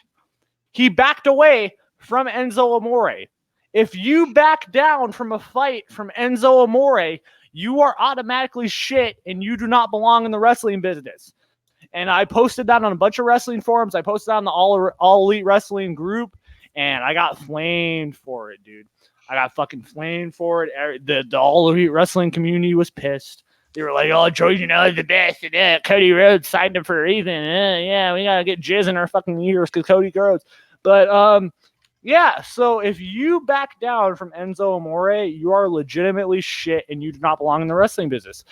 And I'm surprised nobody else has brought this up. But if you go and watch that video, and I challenge anybody to do so, if you watch that video with Joey Janela and Enzo Amore at the Blink-182 concert, every time Enzo got towards Joey Janela would take 5 steps back and back away. All right. Mm-hmm. And by the way, Joey Janela is this guy who was talking shit about Enzo Amore on social media and all this shit. He was talking shit. If you talk shit about someone and that person you were talking shit about comes up to your face and tries to fight and you back away, you're a bitch. You are a bitch. You Don't are a talk bitch. shit Joey unless you're ready Janela to back it up. bitch. And all right, and anybody who defends this motherfucker is fucking stupid, and I don't even know. Like, I don't know how anybody can defend this motherfucker, because if you back down from Enzo Amore, your point is automatically lost. It's for naught because you fucking back down from Enzo Amore. Yeah. It's stupid. It makes no sense. Joey Janela should not have a featured role on a main wrestling card, especially when it goes to TNT, which is one of the most, fucking main American, shows on TV right now, or channels on TV right now. It should not exist. Joey Janela should not have a spot on this show. Jimmy Havoc, maybe Jimmy Havoc, you have an argument, but not Joey Janela, because this guy brags to the fact that he's never had training in wrestling school, that he's never done anything in wrestling school, and that, he's the fucking... Just watch. Okay, now I'm gonna throw this out. I'm gonna send the link to both of you guys. Watch the match with him and Orange Cassidy, and you'll understand why this motherfucker has no business in the wrestling business. Oh boy. And it's sad when Orange Cassidy looks better than Joey Janela in that match. When Orange Cassidy's whole gimmick is the fact that he doesn't do any wrestling. You know what I'm saying? Yeah. Because at least Orange Cassidy fucking shows emotion and can fucking sell and shit. And you can shit on Orange Cassidy all you want, but it's Orange Cassidy has emotion, and he has a fucking character. What is Joey Janela's character? What is his personality? He has no personality. He has no charisma. And him wrestling John Moxley brought down John Moxley fucking 10 notches because he wrestled Joey Janela. It's fucking stupid and it's fucking embarrassing. Mm-hmm. Hey guys, while we're talking, I sent you both the links to the information. You'll see them in your Facebook. Yeah, I'll check those out when we get done with this. But yeah, I have not seen anything with Joey Janela. Don't care to. I've heard some stuff about him, but I'm just I don't want to. You know what I mean? It's.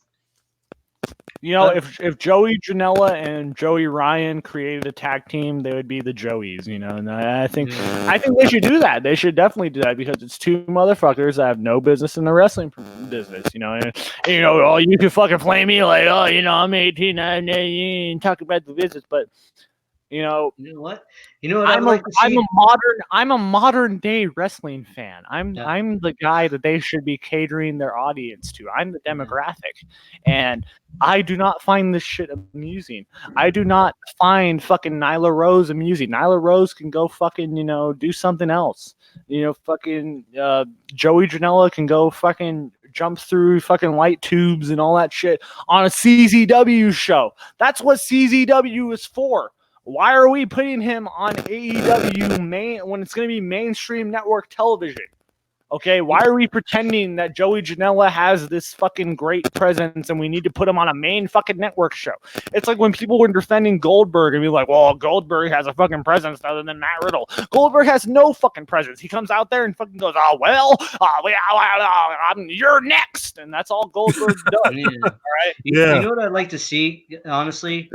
I'd love to see a match, Joey Janela and Joey Ryan as a tag team against New Jack and Mustafa, the gangsters, and we have another mass transit incident where New That Jack would be a massacre. That would be a blood massacre because those two would not stand a chance, especially New Jack. Hey, the Unagamer, you know damn well New Jack is crazy as hell. Exactly. I would love to see. Oh yeah, okay, yeah, I get you. I get you. New Jack played Joey and the both Joeys. I mean, look, Joey Ryan and he would go to jail. He would go to jail, mind you. But hey, okay, that's what you want to see. That's the problem. There's no tough guys in wrestling anymore. There's no one like a New Jack. There's no one like a fucking Hardcore Holly that can come in there and fucking actually beat the fuck out of these guys for real and show them how the business works. Like when fucking Hardcore Holly beat the shit out of Matt Capitelli that one time on Tough Enough. That was probably everyone shits on that. I saw that too. Yeah. Everyone shits on that and fucking hates on that all they want because, like, oh, you beat the shit out of Matt Capitelli. He is a brain tuber. But did Matt Capitelli? He died. No, I know. But did Matt? Yeah.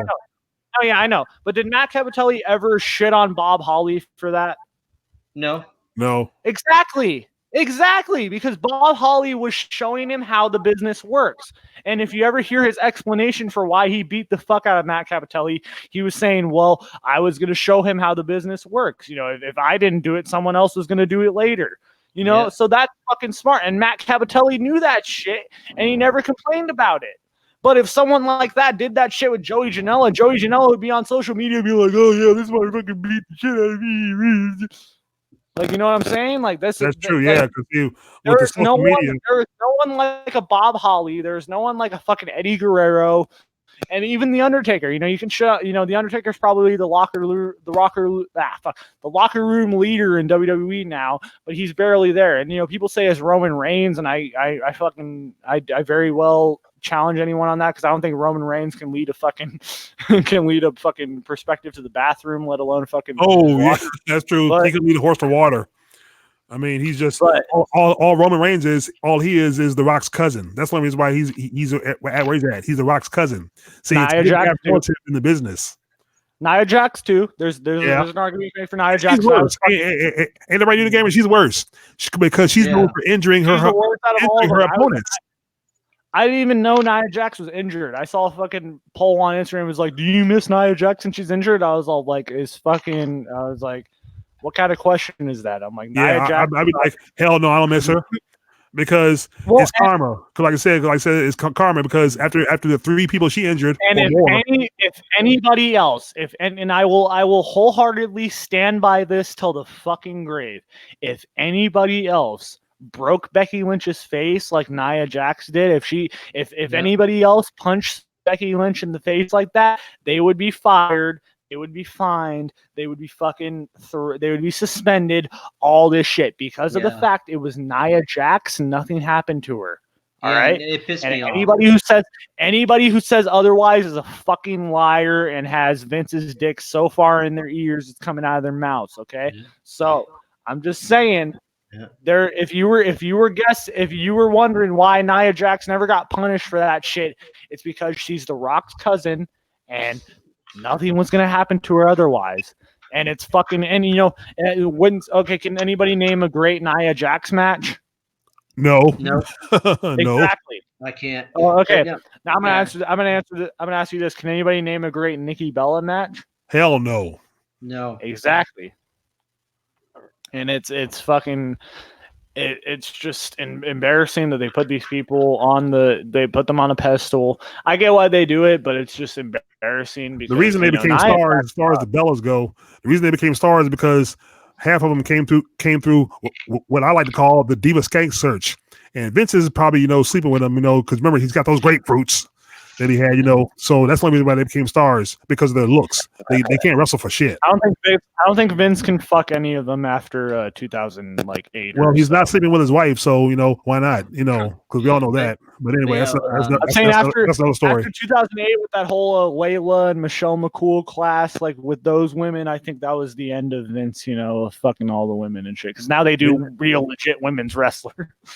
No, well, you never know. Vince might have something left in the tank. Who knows? I mean, for the young stuff. But anyway, it's like a Unagamer, like Corey Graves. Oh, businesses, it's the goddess. Please. By the way, Corey Graves sucks. Can we just all agree on that? Yeah. And then like say no, Alexa Piss. We have Alexa Piss, because when she's in the ring, it's a piss break, because that bitch can't talk, it can't wrestle. Well, I like her better. I can agree. Okay. I disagree a little bit. I think she can talk a little bit, but not in these fucking long ass, drawn out segments. Like, they should not be giving her own segments. I feel like if she was the backup for someone else, she'd be amazing. Yeah, you know what I'm saying. I like her not be featured. She should not be featured. Yeah, no, a moment of piss. That's what I call it. But I like Alexa Bliss's ring work better than Nia Jax's, because at least Alexa, I agree, way better than Nia Jax. At least she doesn't hurt everyone. Like, Nia Jax actually proved what my Sifu said a long time ago to be true. When my Sifu was asking who is the most dangerous person in this kung fu class, and we all thought him, because he's the master. And he goes, no. It's the newest guy here, because he doesn't know how to control himself. He doesn't know self-control. He doesn't know how everything works. So he can end up hurting someone if he's not careful. And that's a good point. I got you. Yeah, okay. and that's what Nia Jax has proven, because she doesn't know what she's doing. She doesn't know how to control herself. She's not careful in the ring, and she's ended up hurting a lot of women. Like, yeah, Seth Rollins has hurt a few people in the ring. He retired Sting.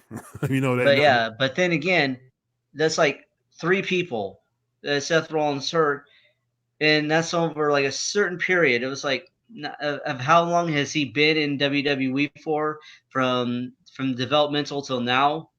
Yeah. That's not too bad of a track record compared to Nia Jax, who's been there in a shorter amount of time and who's injured a lot more people in that short amount of time. That's true. Yeah, that's Nia Jax is what I like to call a big fat, literally a big fat red flag in the ring. Yeah, exactly. But like I said, Alexa Bliss, yeah, okay, she might can move, but to me, she can't wrestle. She just she's too girly.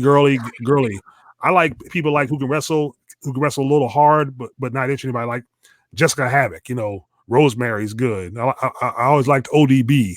I love Awesome Kong. That's why I feel bad for her for when they had her in WWE for that 1 year. They basically insulted her. They basically shit on her. I mean, I'm glad she's in AEW, because I think there was no reason why they couldn't fucking keep her, or why they couldn't have. There was no reason for that. They totally fucked her over. They shit on her in WWE. You know why she got fucked over? Because of how big she was. I think Vince knew that if she worked with any one of those girls in the ring 1-on-1, she would squash them, and it wouldn't look believable if they had or get beat by him, because the crowd wouldn't buy it. I feel that she was too big, and she was too legit. I understand that. See, that's where I kind of condemn Triple H for this shit, because Triple H should have been fucking actively suiting fucking Awesome Kong. Triple H should have been fucking pressing that bitch for a contract because of her role on Glow, and because of all this shit she has in the media, and how good she is with interviews and shit like that. That's where I'll always respect AEW for that shit, for signing her. But that's where I think AEW should just be putting the spotlight on her, because out of all the women on the fucking roster, she is the one that has the most legitness out of all of them. And you could probably say it and I'll agree with this. Yeah, she's slower. She's slower than she used to be. She's not the Awesome Kong of even fucking 5 years ago, but you know, she's had some shit happen to her. You know, it's fucking being in the ring ages you fast. It will. Yeah, and by the way, she's probably like one of the like only women in this country that was like actually trying to make women's wrestling legit. Like if you go back and watch those Gail Kim and Awesome Kong matches from 2006 and 2005, they were good matches, and they were good matches. Yeah, they did some fucking hardcore shit in that match. And if you watch Awesome Kong from fucking like in Japan and all that shit, like she was trained in Japan. Yeah, that's what I'm saying. She was putting her body on the fucking line. Like that's what I'm saying. You can make the argument she's slower and maybe she's not the same she used to be, but there's a reason for that. Like because she's a fucking veteran at this point. Yeah. And also she lost weight too, which is healthy. She lost weight. She looks you good to can me. tell, I mean, she can that's what probably I'm move the saying. same, you know, because when you lose weight, you can be more flexible. I'm thinking also, if she's, I don't think she's really slowed down. I think maybe right now creatively they don't have a story for her just yet, but they're probably working towards one. And that's what I'm saying. They should. Yeah. They should. Well, then my problem is that they should make a spot for her. That's my problem. Is that they should. She's the most like legitness out of everyone on that fucking roster right now. And you know, they're going with Chris Jericho. They're going with Chris Jericho as the world champion. Why not go with Awesome Kong as the AEW women's champion? You know, you could fucking get shot and be like, oh, they're relying on all these, you know, they're not relying on new people. But it makes fucking sense because Awesome Kong has like the most like legitness out of anyone on that women's roster. She has a show on Netflix, and she's actually really good on that show. By the way, have you guys seen Glow? Yeah, Glow. I got it on my list. Awesome. I still haven't watched it yet. I don't know why. I got stuff on my list on Netflix I haven't watched yet. I might take them off. I don't know. Oh yeah, it's a really good show. It has to do. Like, I've heard, I've heard, it's one of those actual documentaries. Awesome Kong is in it, and she's really good in it. She's actually a really good actress, and I love. She's probably my most favorite character on the fucking show. I loved it in what was it when she was asking about her role as the welfare queen, when she goes like, do you think my son's going to realize that this is just a fuck you to Ronald Reagan because he's going to Stanford? And kept thinking that the director was a racist, and then the one guy said, "Sure, no, he's more of a sexist than a racist." Just saying. Yeah, dude, she's just great all around. Like, especially like if you see her in interviews, and if you see her like in shoot interviews, she just comes across like really like genuine and shit. Like she's just and that's rare in the wrestling business. So, like only a few people come across as genuine. Like, and you know, I can shit on Joey Ryan all you want, but if you watch him in shoot interviews, like at least he's genuine about his fucking dumb shit he's doing. Like, I saw one awesome song. You can tell he's passionate about what he's doing, even though it's wrong. That's for sure. Yeah, I don't think you can be passionate about something that's wrong. Me, I feel kind of. I mean, if you have a conscience, I feel kind of bad, but. But look, I saw one on Kong shoot interview. I watched one. It's with a dude that hosted it, and she looked at it. She actually admits that she says she knows a lot of the girls, the divas, actually suck the cock, to get famous. And I believe that. You know, that's why I call them the. Well, she's probably seen it. She's probably seen all of it, dude. She's probably seen all of it. Oh, Unagamer, yeah, I got one for you. Like if there was if there was like a shoot interview that I would watch where like it was like a tell-on interview and like nothing was restricted, like I'd probably watch Awesome Kong, like talk about all the shit going on in the women's division and shit, because she would probably know more than anybody. Yeah, no, all the shit that goes on in WWE, that's the problem. Yeah. No, but look, and that's what I'm saying. She probably has like more knowledge than anybody, and she was only there for what, like 2.5 years, probably. No, it's actually just 1 year. They used. They used. Yeah, it was just probably 1 year. Yeah, that's what I'm saying. It was like 1 year. I thought it was so stupid the way they did it. No, but look, if you want to talk about like some fucked up shit WWE has done, and probably a lot of people have said this, but like this is probably the one that's underrated. Nobody ever talks about this. Nobody ever, like, I've never seen anybody else bring this up. Like, oh yeah, you know, Awesome Kong could have done great in WWE. I legitimately think Awesome Kong would have been great in WWE had they given him a shot, especially in NXT and the landscape shit is going right now. Like, I feel Awesome Kong would fit. Like, even right now, I feel that way now. I feel Awesome Kong would fit better there in NXT than AEW because they're not using Awesome Kong in the right way in AEW. They're just using, like, they had the Casino Battle Royal and then they had her fucking eliminated in 2 seconds, and then it was like a passing thing. They're like, oh, Awesome Kong got eliminated. It was like, what the fuck? Yeah, Like, I remember Jim Cornette talked about it, and he was pretty pissed off about it too. And it's a legitimate thing. Like, she would be better. I think she would be way better on NXT if she was on NXT and she was helping all these motherfuckers like Io Shirai and Candice LeRae. Even though I hate Candice LeRae, she sucks. I'm sorry, don't at me. Candice LeRae sucks ass. I watched NXT recently. She sucked. Or Okay, also Johnny Awesome Gargano Kong sucks. versus Shayna Baszler. That'd be a good match. Exactly. Okay, Oh they yeah, can Kong and Shayna Baszler. Now those two, even though it may be a good match, those two at one point, especially with Shayna Baszler, because she's known to be stiff herself, because some people are calling her the female Brock Lesnar. She might cross a line with Kong, and Kong might lose her temper. That's what I'm thinking. Well, yeah, that might be that trying would to be do even a good better. fight. If Kong lost her temper, bro, that'd be amazing, and especially on like a takeover show, that'd be amazing. But I might be especially kind of if scared Shayna though. Baszler. But this is the thing though, and I'm gonna say this right now: Johnny Gargano is overrated. So is Candice LeRae. All right, both of them are overrated, and y'all need to stop. I saw it on the last edition of NXT. It was the last taped edition of NXT ever. Johnny Gargano was addressing his future, and he's standing in the ring, and these guys gave him a motherfucking like a 30-minute ovation over Johnny Gargano. And I'm sorry, this guy is not that good.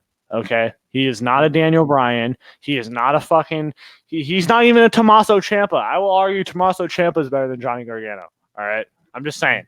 Oh yeah, see, even like Will brought this up, like talking about Awesome Kong, Rhea Ripley versus Awesome Kong. That'd be a fucking great match. Like even Io Shirai, if Io Shirai versus God, like that's what I'm saying.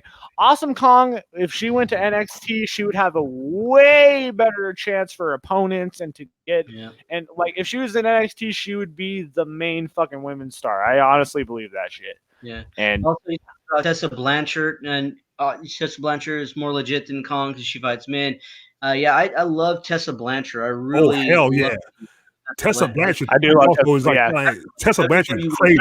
And you know, it's sad. It is honestly really sad that that's the best shit TNA has done in years. And it's with it's a woman. And, you know, you can shit on Sami Callihan all you want, but that feud with Sami Callihan and Tessa Blanchard, especially that match was fucking awesome. All right, both of them had great. And Sami Callihan, and the fact that's the best TNA match I've seen in years is between Sami Callihan and Tessa Blanchard. You know you're doing something wrong. That's what I'm saying. I've heard a thing about Sami Callihan. He's like, to me, a white New Jack, because I've heard he's kind of crazy too in the ring too, because he kind of legit hurts. I love Sami Callihan. I don't know. I'm saying, but still, he's great. But the thing is, something I don't like about him, but sometimes I think he got labeled.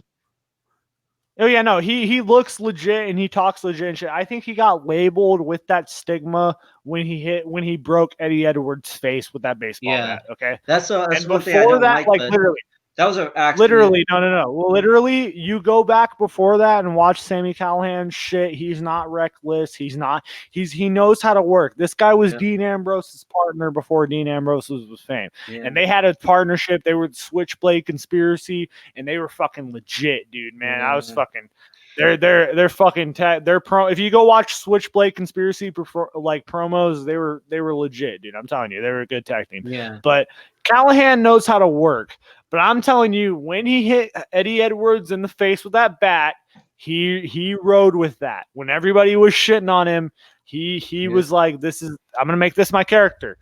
And he like, that's what I'm saying. He rode with that, and that's what people think about him now. And I honestly, I agree with you. He's probably garnered the nickname of the white New Jack. I hope he runs with that. Honestly, that'd be cool as fuck if he ran with. Oh, that'd be funny to see him versus New Jack. No, dude, you should message him on Twitter or some shit and suggest. Oh, Sami Callihan versus New Jack. That would be a dream. It'd be a nightmare. That would be a dream. That would be a one-on-one bloodbath. That'd be one-on-one bloodbath right there. Because I can see all kinds of stiffness, and I'd see both guys losing their temper so much like Chris Benoit and Kevin Sullivan did over the woman thing before Chris Benoit was killed. But like I said, go ahead. Also, I don't know if you guys heard this, but I heard Chris Jericho, like, he compared Pac versus Kenny Omega to Chris Benoit versus Eddie Guerrero.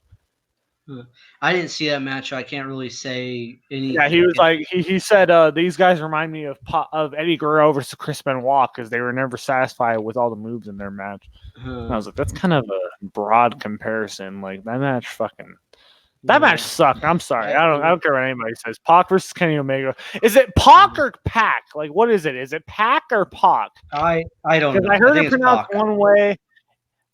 Because I heard it pronounced as Pac, and then I heard it pronounced Pac, and then throughout the whole AEW show, they were calling him Pac and Pac this and Pac that and fucking Pac. It gets kind of confusing. Pac. It really is, and it's like the bastard Pac. That just sounds like a fucking stable, you know, the bastard Pac. Yeah. Yeah, it does. Yeah, that's a good point. The bastard pack, yeah. But, when I first heard pack, I was like, "What is it? Does that mean like X pack without the X?" That's what the show. That's what the show will be called from now on. The three of us, the bastard pack. Yeah. Oh, nice. yeah, I would like to see Sami Callihan versus New Jack. I think that'd be a good match. But I love watching New Jack's shoot interviews. Those are always a treasure to me. It is fucking great. Yeah, he does. People can shit on New Jack all they want, but he does really put in a really spiteful and funny perspective on the business because you shit on him for all the shit he's done, but he does know shit about the business. Like he does have a perspective on wrestling. Of course, yeah, he probably has a lot of. He just goes about it in a funny, fucked up way. Will said it's Pac in England or in America and Pac in England, so it's Pac in America. I know. That's stupid. That's fucking stupid. That's fucking retarded. It's either one way or it's the other way, and I'm hoping. See, Pac just sounds better. All right, I'm just saying, Pac is the better pronunciation. Yeah, Pac I is agree. stupid. I just think it's a stupid name all around. I think Neville's way better, even though Neville's kind of a dumb name either. Yeah, but fucking no, the king of the cruiserweights. New Jack probably has so much knowledge. New Jack probably has so much knowledge and dirt in the business that it isn't funny. But as far as being a worker, even Paul Heyman said two words about him about saying. Have you guys seen the New Jack match versus Gypsy Joe? No, I never saw that one. No. Oh my god.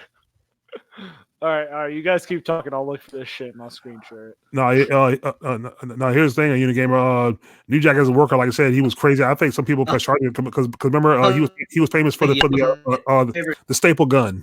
That was the thing. The staple gun. That staple gun. I heard hurt.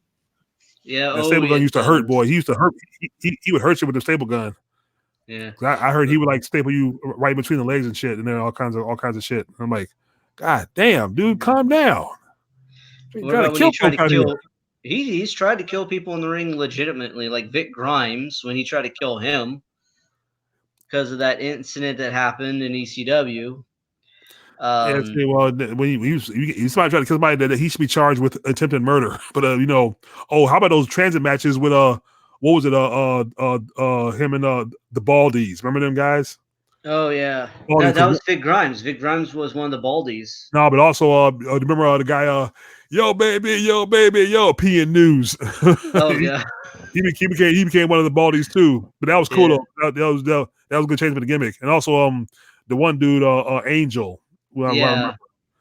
But look, them guys were pretty bad themselves. Them Baldies, they were kind of crazy too. I heard. Yeah, but I think one of the most intense interviews with New Jack was the face-off with him and Balls Mahoney. That shit, if that's a work, I'm just bravo to them. That was a good act. If that's a work, but yeah. See, and I will fucking respect Jeff till the end of time because I was aware of this through because I'm a fan of RF Video. And I'm a huge fan of RF Video because they do a lot of great shoot interviews and shit. And this was the one shoot interview that I wanted to find for years because I saw the trailer of it and I saw a review of it from one Jeff the Unagamer many years ago. And I watched it, and then it never really I watched it years ago, and then recently I watched the trailer again because it came up on my recommended, and I was like shit. this is after I did shows with Jeff the Unagamer, and I was like, oh shit, I've talked to this guy before. And then I messaged him, and I was like, hey, I'm like, do you have the shoot interview from? I was like, do you have the New Jack versus Mahomey shoot interview? And this guy, to his fucking credit, he allowed me to see this video, and I saw it for the first time. I knew this was right before I was gonna buy it for $10, like, because it's $10 up, and I was gonna spend money on this shit. But thanks to Jeff, I did not have to, and I watched it, and it was amazing, and it's probably one of the most intense shoot interviews I've seen. And if you gotta go out of your way to find it somehow, and it's amazing. And I will credit Jeff to making it to. And Will's point in the chat, if we're talking about New Jack. Yeah, he stabbed Mass Transit. I remember. Oh yeah, okay. Well, what I did is I uploaded it to YouTube. Here's the thing. All right, and I put it unlisted. I unlisted the video, so it's like only whoever I send the link to, it was only they could see it. So that's why Cubics was able to see it that way. I'm probably gonna take it down pretty soon, but. Yeah, no, I didn't send it to anybody. I've only. Okay. Yeah, I didn't send it to anybody. Yeah, I kept it for my own watch. Did you download it yourself? No. No, but I will shortly, so I have it. Oh, Will said he stabbed it, man. Yeah, let me know. I believe that. Yeah, he didn't just stab him. He cut him deep. He put a cut right here in his forehead. I'm gonna play New Jack's opinion skull. On that. Oh, man, that's criminal. No, I didn't. You did. You actually did. But anyway, if he was still alive and you were guys running an empty room and he called you, what would you say to him? I would have told him the same thing that I told him that night. This is not a good idea. Rob, I'll say it then and I'll say it again. I never stabbed Mass Transit. Mass Transit told me to cut him. And I cut it. To the fans that keep you stab Mass Transit, fuck you. No, I didn't. You can't accuse a motherfucker for rape if the bitch invite him to the pussy. His forehead was the pussy. He told me to fuck it. I fucked it. So there you go. And did I come? Yes. When that blood was skeeting out his head, that was my nut, fuckers. God damn. Oh, boy. Hey, look. Hey, look. If I was somebody in WWE, I would hire him to be executive producer. See how that works. I mean, if Mass Transit told New Jack to cut him, then yeah. Yeah. Yeah, that was a bad idea. When he said that he should have known better. Yeah, Blue Meanie said it best. He goes, he should have known better than to ask New Jack to cut him open. Is whenever you're doing a blade, you should do it yourself because you know your limitation. I mean, all you have to do too in a blade job is just slight little boom like that, and then the blood fuses with the whole lot in a match because you're already sweating from being in that ring and doing all that work. So your blood mixes in with the sweat to make it look like you're bleeding even more than you're actually bleeding. It's like, but no, he doesn't. He has to be a ninja. Could you cut me? Oh yeah, I'll cut you gladly. Oh yeah, gladly, man.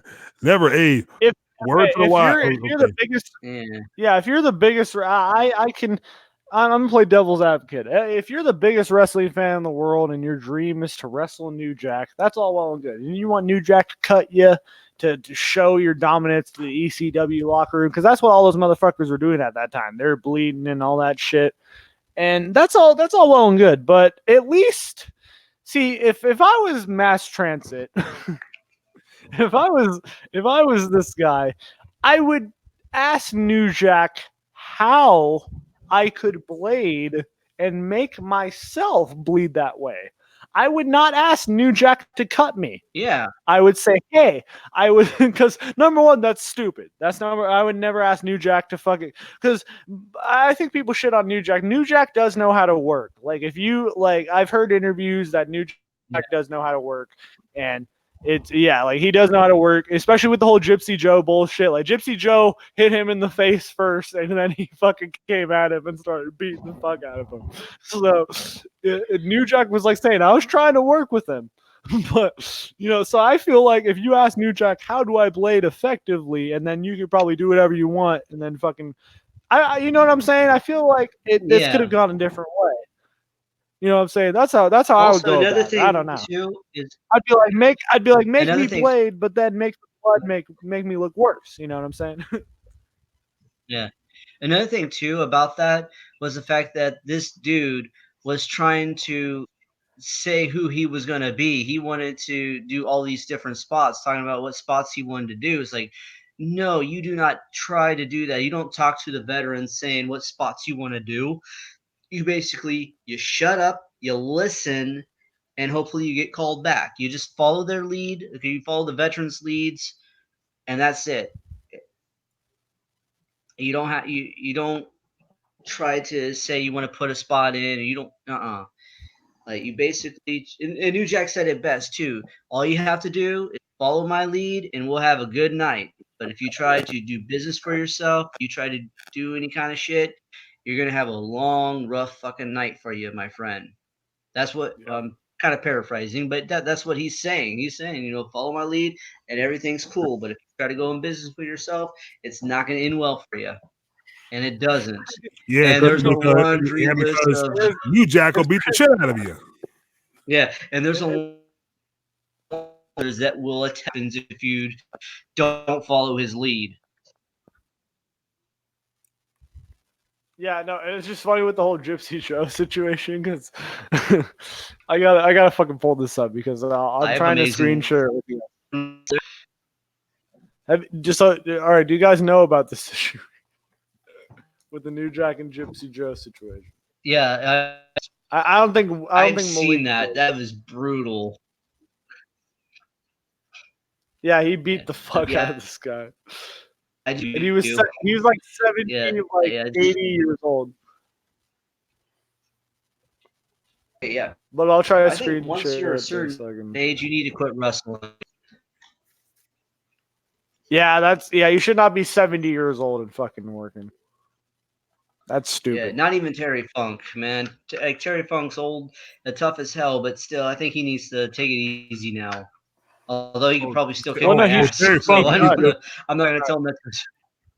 Oh, Terry Funk needs to really retire if he's still trying to wrestle. No, he needs to retire. He could wind up having a heart attack. No, he should just be retired, bro. Like he has no business still being out there. No, not at all.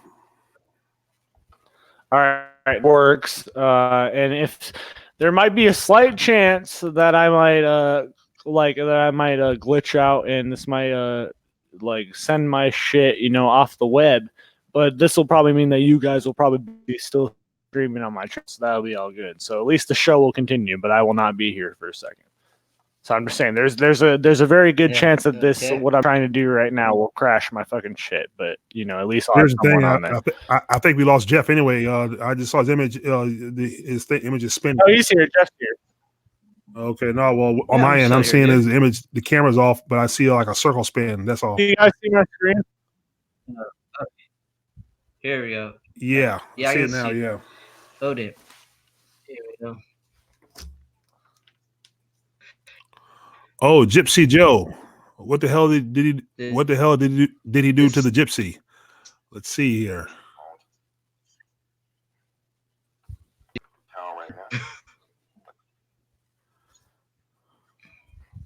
Fuck, I'm trying to get it to... Okay, let's go. All right, is it full screen? Yeah, just about kind of like, yeah. Not yet. It's fine. I'm seeing the YouTube thing with the other displayed videos to play later, but all right, here we go. Yeah, here we go. Okay. Here we go. Okay, God damn it. Okay, I like to preface this. Mule Day. Mule Day is like the Columbia, Tennessee version of Thanksgiving. God damn it. Sorry, my quality sucks. Man, a match against this It's all right. dude that's about 20 years old named Gypsy Joe. Oh, this sucks. We might have to play it through the thing, like I always do. That's fine. I mean, God damn it. Okay. I'm a little pissed off at that, but we will get this shit going. So let's see. Because we'll play this one way or another. Because I don't think Malik has seen this, but And Gypsy, you ain't seen that? oh god damn it! Now it goes. Whoop that motherfucker silly.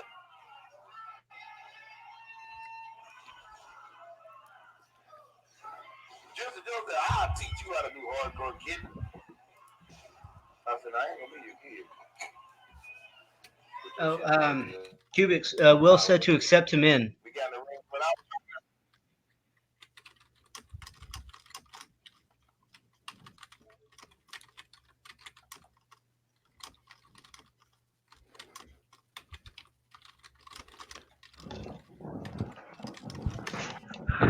Oh, here we go.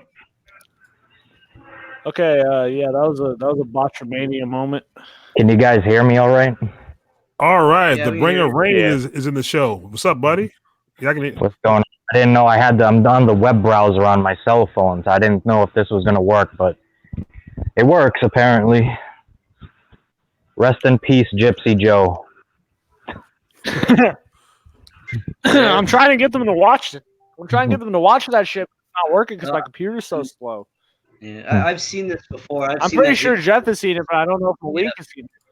No, I You could find the footage easily on YouTube. Yeah, I might. Yeah, look, Malik, I might just look it look up and that watch it yeah. yourself. No, but New Jack was Yes, sir. crazy. New Jack was a crazy in-ring My sex autistic path. my autistic computer is not working. Yeah. Hey, so I'm actually, I'm at work, so when I mute myself, that means I'm doing something. So just so you guys Oh, know. no problem, buddy. No, but is I'm Good to glad hear you from joined the show, anyways, man. You know, I had to have my illegitimate dad on the show. Yeah, well, yeah, I like to be a part of these. I know that a lot of them go down on Fridays, and it sucks that I got to work Friday nights, but I'll be available tomorrow night for sure. So if some shit goes down, I'll be around. But yeah, no, we're just talking about the various. What was that? When you're shooting the shit, as the name of the show is called. No, hey, look, Cubics, Unagamer messaged me. He said that's weird. Like I said, I don't see his face. I just see his screen went black, and you see like a little grayish spinning circle, like a shadowy circle. That's all I see. Fucking you. You can see What mask is that? Is that a Jason mask? Yep. Oh shit. Hey, it's Friday 13th. Oh, dude, so I'll get in the spirit. I'll get my gay bull luchador mask right now, bro. I'll get my Poontang bull mask. No, let me tell you, bro. I made a video earlier, and I don't know if you guys saw this part, but the greatest YouTuber of all time returned. The greatest wrestling YouTuber ever, Noah Watts. He returned with a video, and he's making videos again. I mean, our hero has returned, ladies and gentlemen. The Watts brand is coming back. Yeah, fuck that little fat nerdy prick. Yeah, I know. This motherfucker bought his subscribers. Okay, I'm claiming that right fucking now. He's bought it all of his fucking subscribers. Fucking he goes on. He's like, we got Pac versus Kenny Omega in the second match. I got goosebumps, ladies and gentlemen.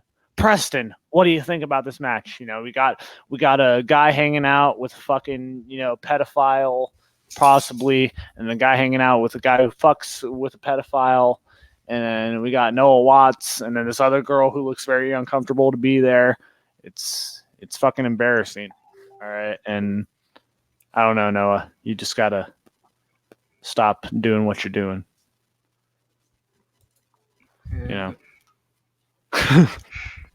I don't know. I wish Noah would fucking respond, to me, because that'd be fucking funny as fuck just to see like what he would say. Because he's so like non-care, like he has like no presence whatsoever. Right? You talk about a motherfucker who has no presence, like that's a dude who just has like no presence whatsoever. Maybe not, but he sure has a lot of subs though. That's the thing. Well, yeah, well, you dude, yeah, well, that's what having fucking mommy and daddy pay for your shit does for you. Oh, okay, yeah, I got you. Hey, well, look at Sean's view. As people talk about him, he's got a lot of subs. Sean View can fuck off, bro. He's probably fucking Crystal Vaughn's kids in a fucking basement right now. Oh, he has low subs and views, and people talk about him like a dog. Motherfucker e-begs and pretending like he's gonna die, because he doesn't have medications or whatever. You can't forget. I remember that hangout. I think Will was on that hangout. That shit was funny as fuck. Yeah, he's pretending like he was gonna die because he couldn't job or some shit. I don't fucking know. Yeah, I haven't really the fact that this motherfucker can't even support his fucking kid, let alone fucking make decent YouTube videos. He always makes this claim that like, oh fucking, I have a kid. How can I not be a pedophile? Yet we never hear anything about this fucking kid, nor do we see him talk about this fucking supposed kid. You know what I'm saying? Like, it just makes no sense. Not that he has to or he has any obligation to, but I'm just saying, he makes this point like, oh, I have a kid, therefore I can't be a pedophile. It's like, oh, okay. Oh, fucking shit. There are a whole lot of parents who have kids and they're pedophiles because they molest their own kids. Exactly. Well, yeah, I know, but Michael Jackson had kids. That claim. Oh, yeah. My mind is telling me no. No, well, then there was the Never Never Ranch incidents, supposedly, too, Have you guys seen that Leaving Neverland documentary? No, I haven't. Documentary? I think I've seen parts of it, but I've never seen the whole thing all the way through. I still need to see that other one he did before he died. The what they call it? This Is It. Did you guys see that Dave Chappelle special on Netflix that everyone's talking about? No, I haven't. No, I've heard about it though. Yeah, so General Jerry talked about it on one of his videos. No, I haven't seen it though. I'm pretty sure I've always seen it, but I'd say it's probably the best Dave Chappelle special like that he's done like in a while. I don't know. His other Netflix specials are probably they're pretty lackluster in my opinion. That's just me. I just feel like this one was funny as fuck because it went where people know, like where nowhere, like it went where nowhere else was going. I don't fucking know. I don't know how to word myself, but I'm just saying this new special by Dave Chappelle was fucking awesome. And anybody else who shits on it, you're just a bunch of snowflakes, and it's embarrassing.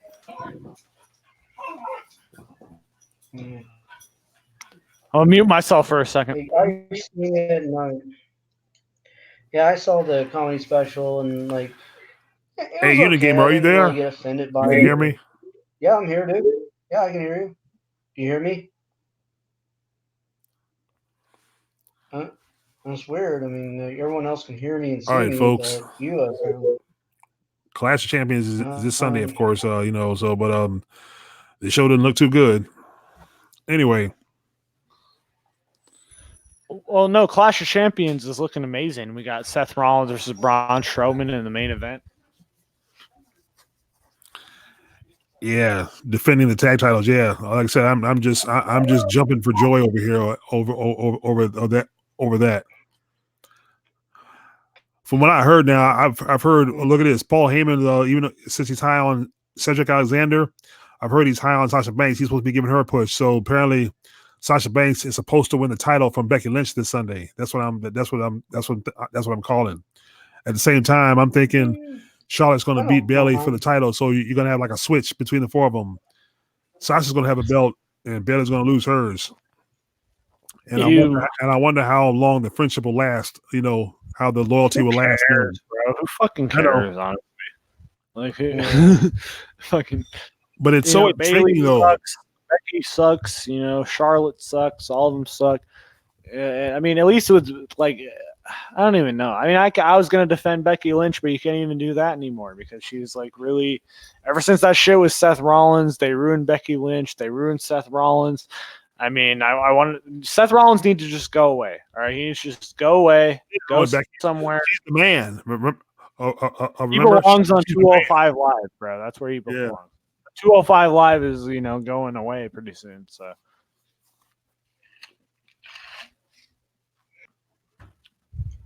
Yeah, but I'm probably the only person. I'm probably the only person that cares about 205 Live.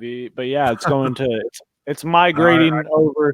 It's migrating over to NXT, and now it's going to be on the NXT brand, and now they're going to have the Cruiserweight title featured on there, which is probably the best way they can go with it. But now this leaves a problem with NXT UK because, once again, I'm probably the only person in this group that watches NXT UK, and I watch it. I mean, well, yeah, there you go. So NXT UK is probably going to be shafted under the rug pretty much more than 205 Live was. And that's sad because NXT UK is pretty damn good. They got some great motherfuckers on there. And I agree. I have a theory. NXT is supposed to be 2 hours long now, correct? Yeah. Yes, it is.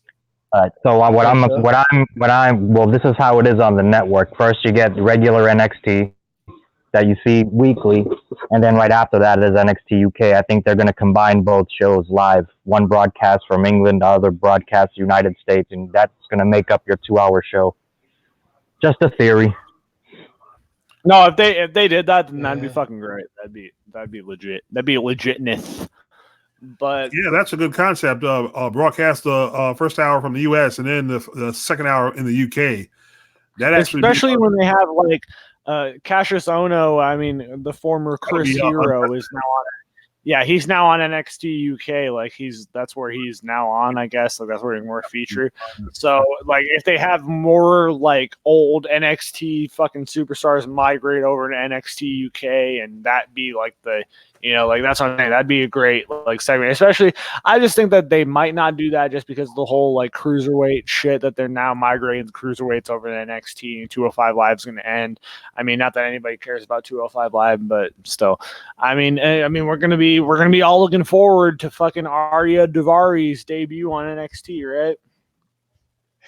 Am I right? Yeah. Well, I'm saying like it's looking like my theory might come to pass because, I mean, look what they've been doing lately with they brought back Pete Dunne. They debuted Rhea Ripley there. She's gonna have a feud with what the fuck's her name there, the champ. I can't believe I'm forgetting her name. Shayna Baszler. Yeah, Shayna Baszler.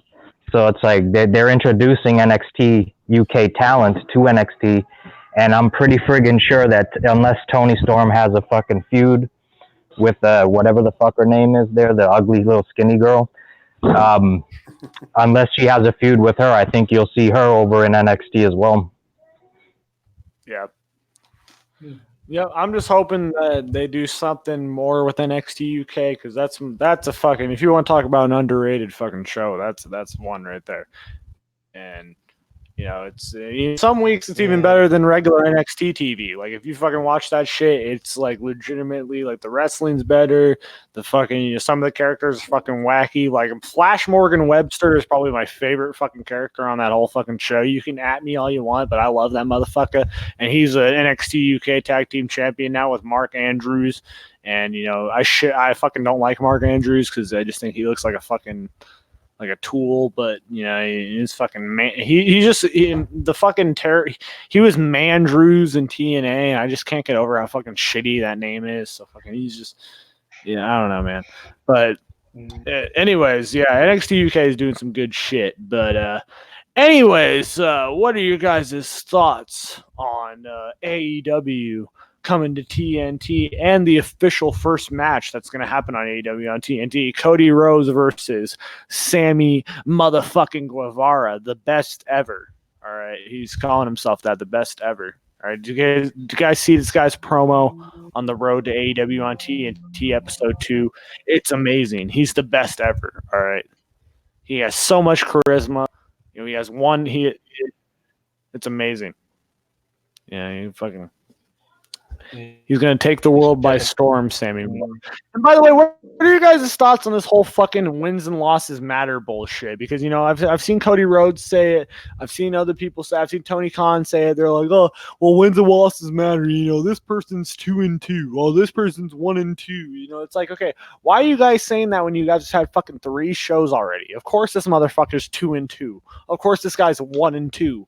Why are you guys making it like what? And like Cody Rhodes is all like, oh, well, if I lose to Sammy Guevara, that changes the landscape for the AEW World Title match at Full Gear, because then I cannot face Chris Jericho at the Full Gear because Sammy Guevara beat me. It's like, fucking come on, dude.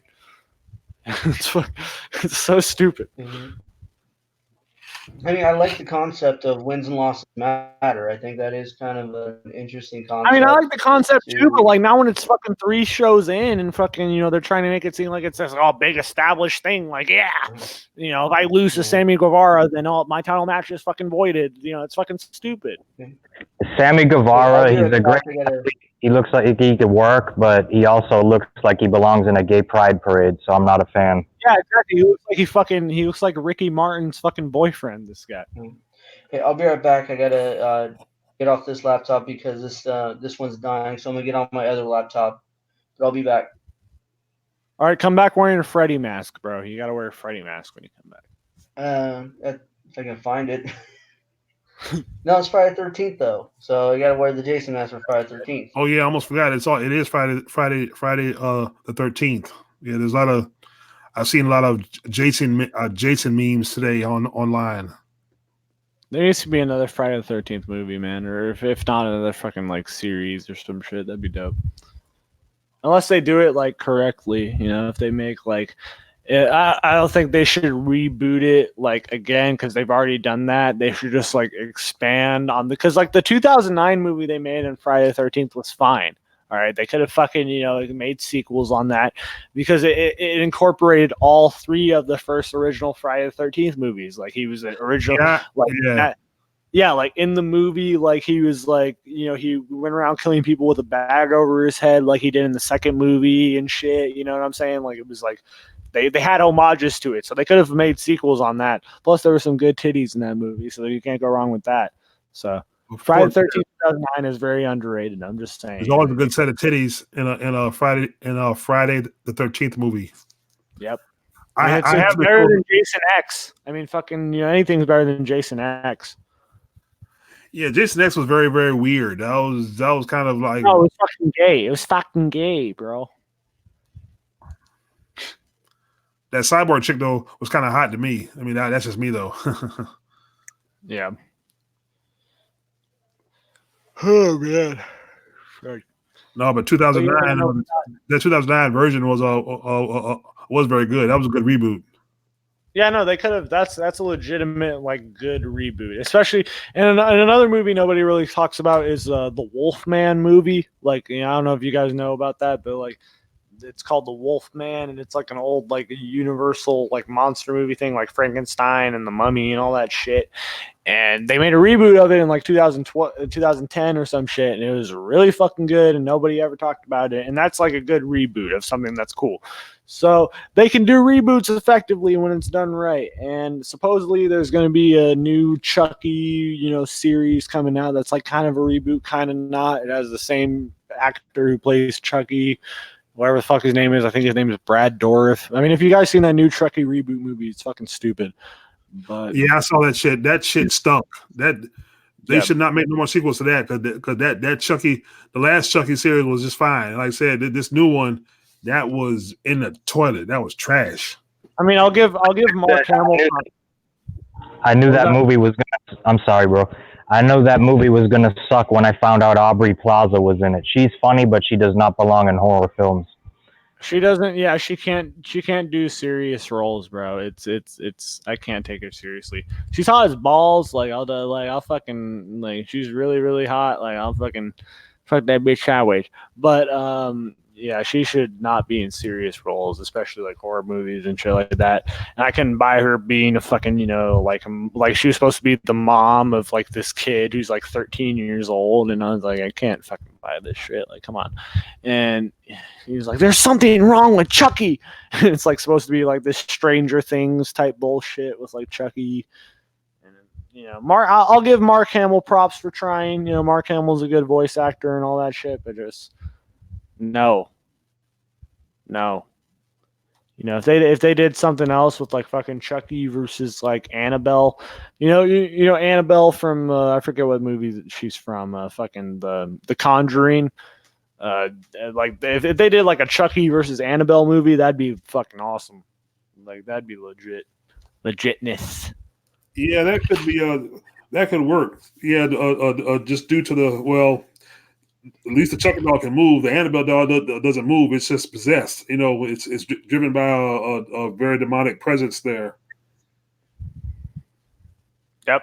I mean, there's literally no explanation like why they can't do it. They just literally like she's a doll and he's a doll. So that's literally all you got to do. Yeah, well, they already did.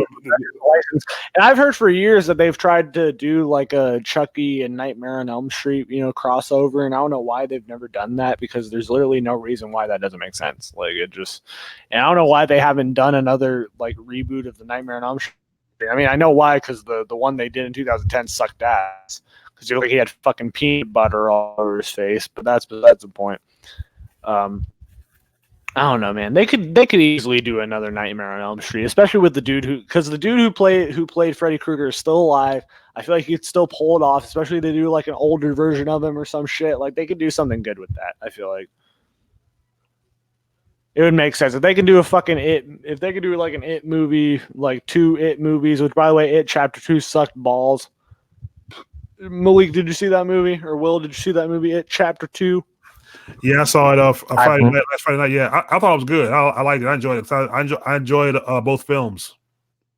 I liked the first film, but I like the second one was good.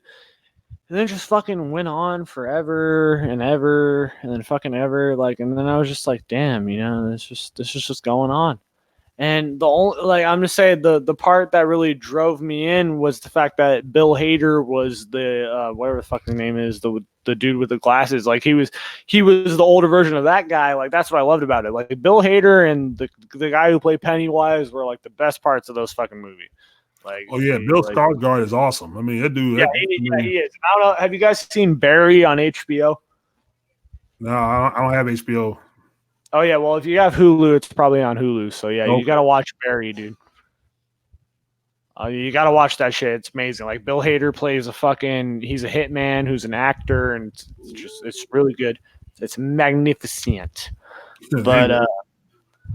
But yeah, no, that movie dragged on forever, man. And then like you tried to see that like Bill Hader's character was gay for another character, and then they just implied that. And then I was like, what are they trying to make a statement or like what are they? I was like, what are they doing? I was like, what are they doing at the end of that shit? But I don't know. I mean, it was good for what it was, but I don't think it needed to be fucking 3 hours. Okay, it was 3 hours long. It did not mean they could have shaved 50 minutes off that movie and it would have been fine. Maybe even a whole hour off that movie would have been fine. I'm thinking it was that long because they were trying to portray everything you saw in the book for the most part, so they had to drag it out for the drama. Because if you notice the final battle, look how long it took for them to basically finally kill him. The ritual didn't work. Then all of a sudden, to defeat him, they had to make him think he was small or not be afraid of him. Then he became small, and they took his heart out and crushed him and crushed his heart. Yeah. I mean, if they're trying to adapt the book more, then more power to them. But they could have easily done it, with I gotta buy the book now just to read it. You know what I mean? Because I've heard the book is better than the movie now. There's more story. Oh yeah, no, the book is way better than the movie. I mean, that's probably the only book I've kind of read besides like. I mean, I'm not a reader. Fan. The only one I ever bought and read was Christine, but I'm gonna go and buy it now just to read it because also they never did the turtle. All they did was. They gave the turtle character some nods, in the first one and the second one. The body and the original Shining story; those are the best stories they've ever done. Hey But the guys, I'm Bobby- about to go like 20, 30 feet in the air, so I'm gonna leave you guys, and I'll try to pop back in if you're still live. Okay. All right. All right. Peace, Will. Thanks Peace for out. coming. All right. Well, it says he's still in the stream, so.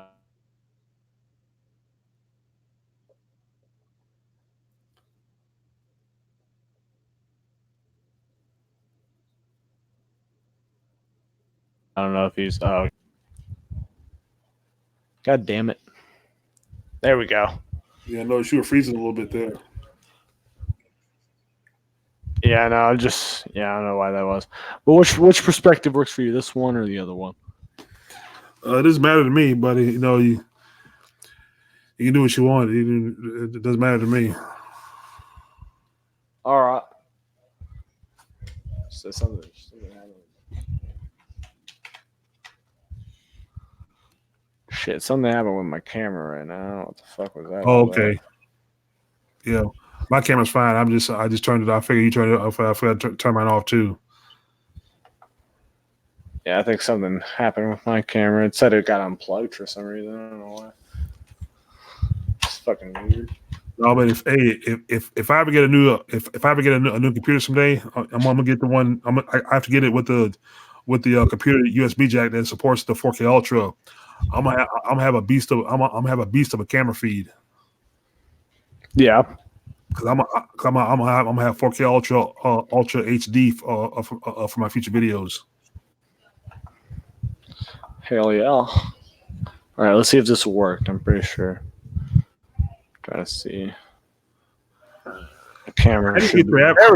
How do you get your avatar to display on your thing? I can't get mine. Before I started to show there's like a little thing like with your like where it says remove from stream, and like there's like a little picture like icon. Okay. So basically, it only works if you're hosting a show, right? Yeah, I think so. It only hurts like if you're like hosting a show. See, I'm not a host, so see, mine's going to be the plain white dot. Okay, I got you. Yeah, but I think once you like host a show and then do it, then it'll work for like every other one you do going forward. Okay, yeah, I've never hosted a show yet. I haven't had a reason to. So yeah, mostly I just shoot videos and just upload them and throw them out there.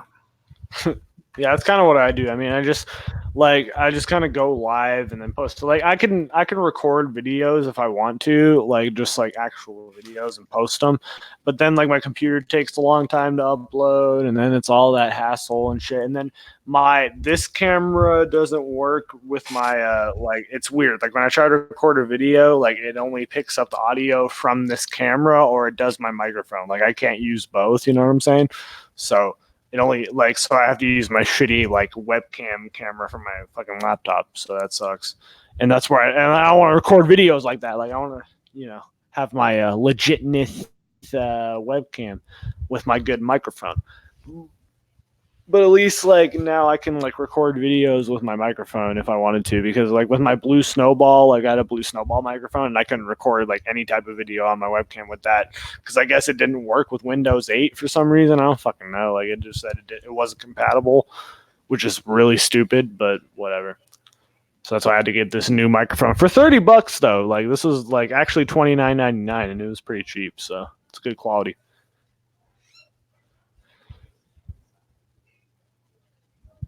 Oh shit! Got Jeff back in the call. Oh yeah. Okay, now I'm back. Jason Voorhees. Hell yeah!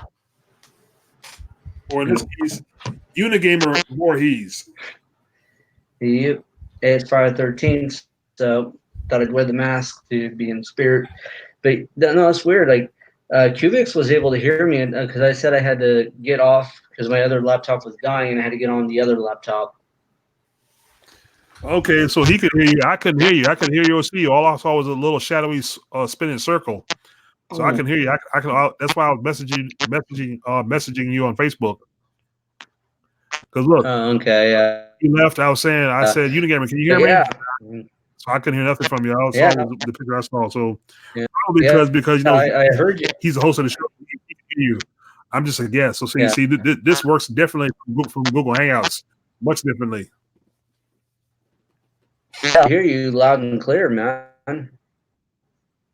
Okay. See, I couldn't hear you because I couldn't see you at all. I couldn't hear you. Also, I was a spinning circle. So, sorry about that.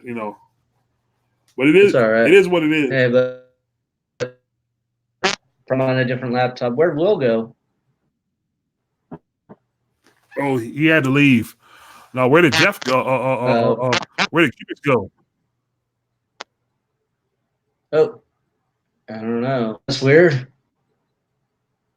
I don't even see you now. It's just you and me now. Okay. Hopefully be Oh, back. here he is. He's back. But, Yeah, sorry about that. I had to fuck with the things for a little bit. My computer gave out on me because it's fucking retarded. That's all good, my man. computer's really slow. But well, I got you guys here. What's your guys' favorite horror movies of all time? Now, there's a lot of horror movies out there. I understand, but if you guys can think of any recent, actually, let me rephrase the question because that's a very broad question. What are your guys' favorite underrated horror movies that you guys not a lot of people know about, or that you guys have seen and not that doesn't get too much recognition? If I'm gonna speak for myself, I'm gonna say House of a Thousand Corpses or any Rob Zombie movie. Those movies are really good, or any horror movies from Rob Zombie. I hate Rob Zombie's horror movies are horrible. I respectfully disagree. I have both versions of his Halloween. I thought Rob Zombie did an excellent spin on the Halloween movies.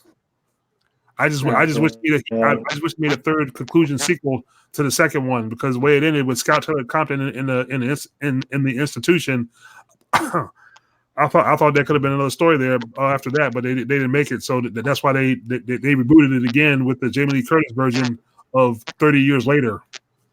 Yep. Oh, but look, have you seen the trailer?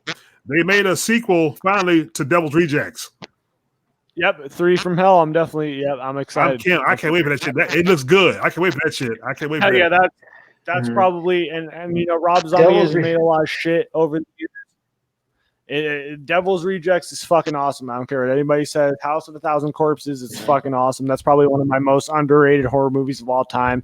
Devil's Rejects is not as good as House of a Thousand Corpses, but the fact that they're making a sequel to Devil's Rejects, which is basically Devil's Rejects is already a sequel to House of a Thousand Corpses, I'm fucking excited. I'm excited that they can expand on that shit, and it's probably going to be the best Rob Zombie movie in years, obviously. Yeah. Honestly, I hated House of a Thousand. I hated House of a Thousand Corpses. I never liked that movie. I did like Devil's Rejects, though. I thought that was a much better film. But I don't know. I'll probably check out the 3 from Hell or something like that, whatever that's called. I'll probably check it out and see if it's any good or not. I'm not a big fan of Rob Zombie's films. I don't think he's really a good movie director when it comes to making horror movies. But my favorite underrated horror movie has to be the Sleepaway Camp movie.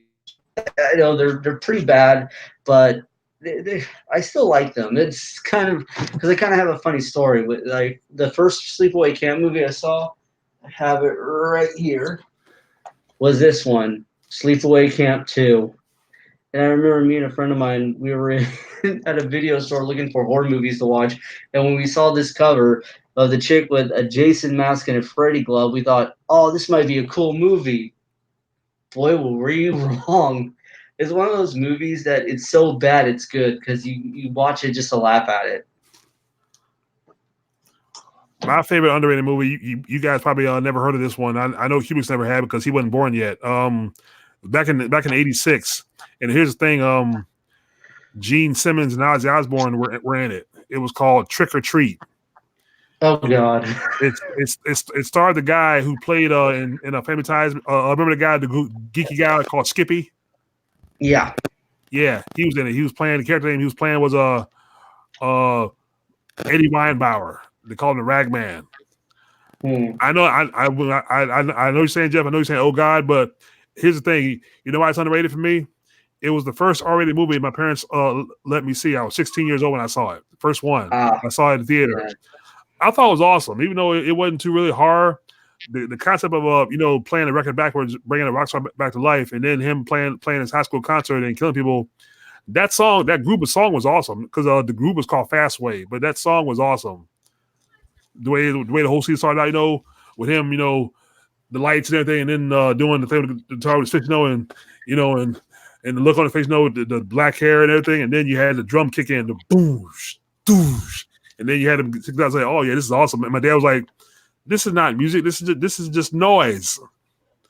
And I was sitting in the theater, just doing the guitar thing and rocking like, I thought it was a good movie. I know. I have it on DVD. You can't find it anywhere.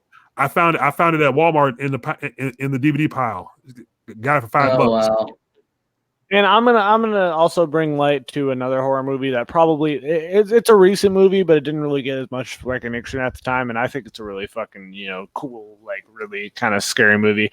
It's called As Above, So Below, and it's a movie but with a bunch of like teenagers going into a fucking like underground cave and shit. And it's pretty creepy. It's on Netflix, I'm pretty sure. But that's a good movie, and I don't know if you want to call this a fucking a horror movie. I mean, you can, but it's horrible with the situations that go on. But it's a horror movie in my respect, because I don't want to ever do drugs and shit like that. But Requiem for a Dream, if you ever see that movie, that movie's horrifying. Or Human Centipede. Have you guys ever seen those movies? Oh, I hate those movies. I've heard of them, never seen them. Don't watch them. They're horrible. Those. Yeah, there's actually a part 3,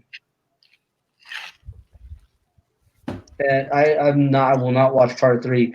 It was funny. Me and my ex were talking about it, and then I told her there was a part 3. She was like, "Are you kidding me?" I said, "Nope, there's a part 3." She's like, "Damn it, Jeff! Thanks a lot. Now I got to go see that." Like, and then she goes, "If I'm gonna see it, she's gonna kidnap me and force me to watch it with her." So yeah, I've been like keeping my extra locks lately because I do not want to see this film. My son tells me she's gonna find a way to kidnap me and force me to watch this movie with her, and I'm gonna regret. It's basically I brought it on myself because I told her about it, and because she's one of those people when she finds out that there's a third one to a movie, she has to see it all the way through. She's one of those completionist people. You know what I mean? Yeah. Oh, I got one horror movie. But I have it on VHS. That's what you call real vintage. It's the title is horror. It's kind of horror because it's kind of like Lord of the Flies. Do you guys remember an '80s movie called Summer Camp Nightmare? I do not. Okay, I got it in my room. Okay, like I said, it was probably before your. I know before your time, Cubans. Like I said, you weren't born yet. Like I said, it was like I was born in '71. Balls at that point. It's like this. I was born in '71, so I remember these movies. Like I said, I never saw it in the theater. I saw it on cable, but it's a little creepy, but it's entertaining though. You know what I mean? Yeah. I was born in '81, so. Okay, so see, it's before your time too, Jeff. Like I said, because you were a baby still when it came out. Like I said, Yeah. I was 71. I was like probably 11, 12 years old when I first saw it. Remember Maniac Cop? Yeah, I remember that. Yeah. Oh my God, that was so bad. And then especially the sequels afterwards. Yeah. You guys ever seen Cordell? What's up? No, Cordell. That was a character cop's named Cordell. No. What was Cubic saying? Okay. Oh, have you guys ever seen Night Riders? Yeah. I never saw it. I remember the TV show Knight Rider with David Hasselhoff, but I remember Knight Rider, the horror movie. It's like knights on like dirt bikes. That's pretty much what that movie is. Yeah. Oh, it sounds interesting. I need to find that one. Okay. Yeah, it's interesting for the wrong ways. Yeah. Yeah, probably so. Yeah. Oh, here's one of my favorite horror movies, and they made two really cheesy sequels to it: The Lost Boys. Oh yeah. Yep. That's definitely, I would say for like, I guess you can classify that as horror movies, but as far as like horror movies, that's probably one of the most underrated too. Yeah, well, it's vampire. The first one was very, very popular, but Corey Haim had a lot of problem with drugs, but he died. But he's in the sequel at the end in the post-credit scene where he's actually turned into a vampire. Yeah. But Corey Feldman did all three of them. So. Have you ever seen Prom Night 2? Hello, Betty Lou, I've Mary never Lou. seen none of the prom night movies. I've never seen none of them. No. Oh god, Prom Night 2, Hello, Mary Lou was like bad. It's like it's a sequel to the Sounds first bad. Prom Night, but Title itself sounds bad. yeah. Well, if you've seen the first one, you know what it's about. But the second one, it kind of has nothing to do with the first one. It's basically its own movie, but they just put the prom night name on it to better sell it.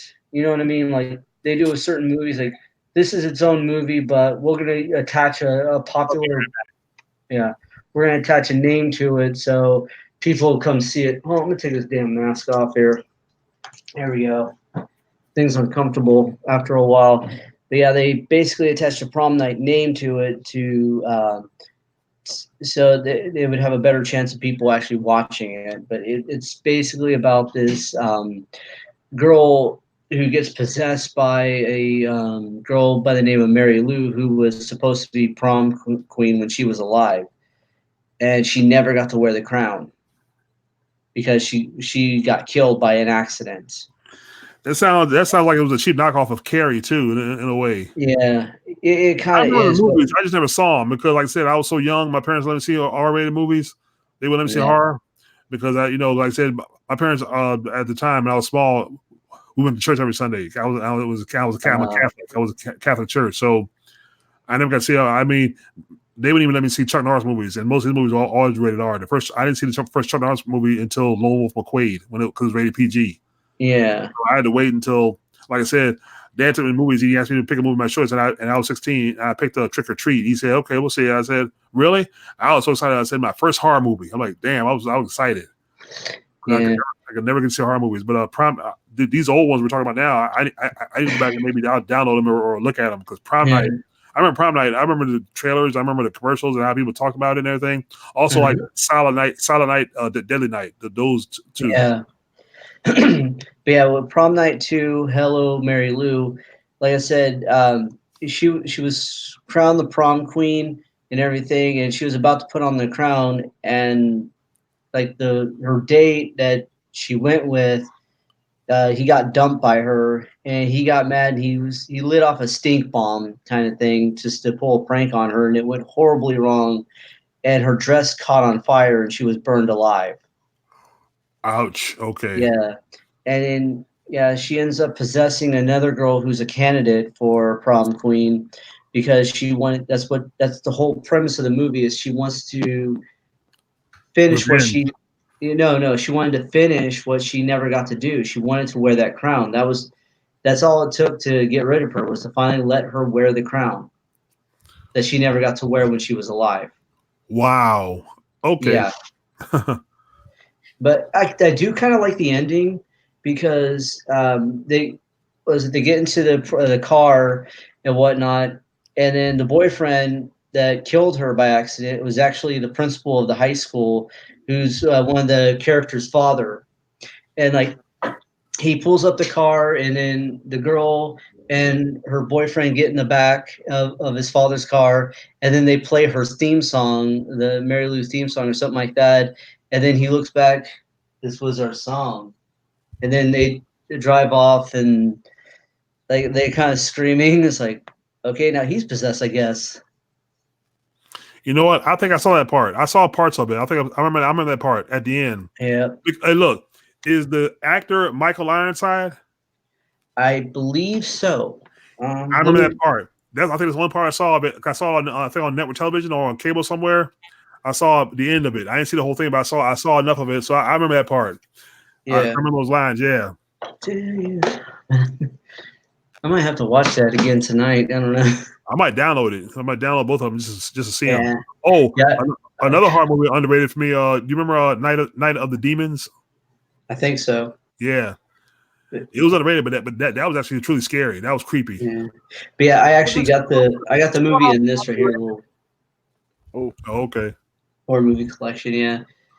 Just going off of underrated movies, which one of your guys is your favorite underrated movie of all time? I just said it was Sleepaway Camp, the Sleepaway Camp series. Those were I mean, those are so bad, but they're good. It's just you can't help but to laugh at them.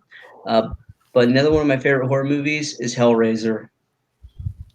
Oh yeah, I do I like couldn't stand Hellraiser. Hellraiser. I couldn't get into Pinhead. I'm sorry. Yeah. No, I'm talking about the original 4 though. The first Oh. 4 Hellraisers are excellent. Those were what I like to watch. I do not like to watch the ones that followed suit, like part 5, 6, 7, 8, and they only do those to keep the copyright. So they can keep the copyright, and I hate that though. I hate it, I really do.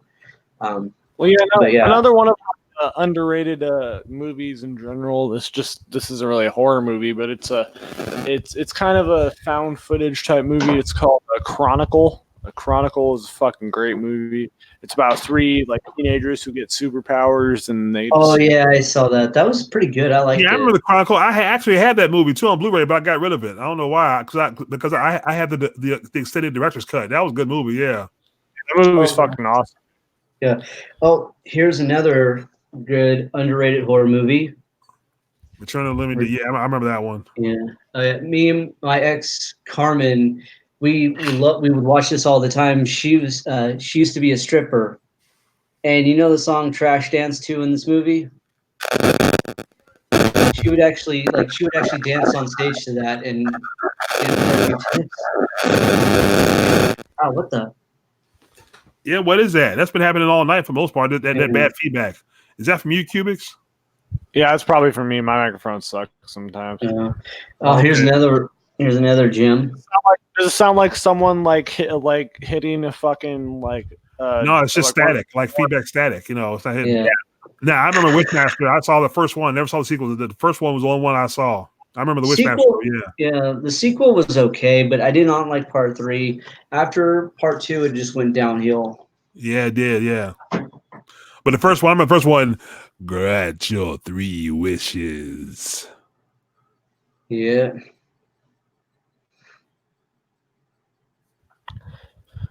Oh man, is there anything else in particular you guys want to talk about? Like anything in professional wrestling that you want to talk about?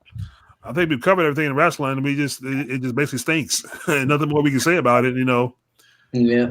Unless something new comes up, unless a new story comes up. Like I said, I did 2 videos before after I got off work, so I got to upload them to my channel on stories I found interesting. So that's all. Oh, the only thing I have left is yesterday I found a video. The thing on the internet called LinkedIn or Linked. LinkedIn,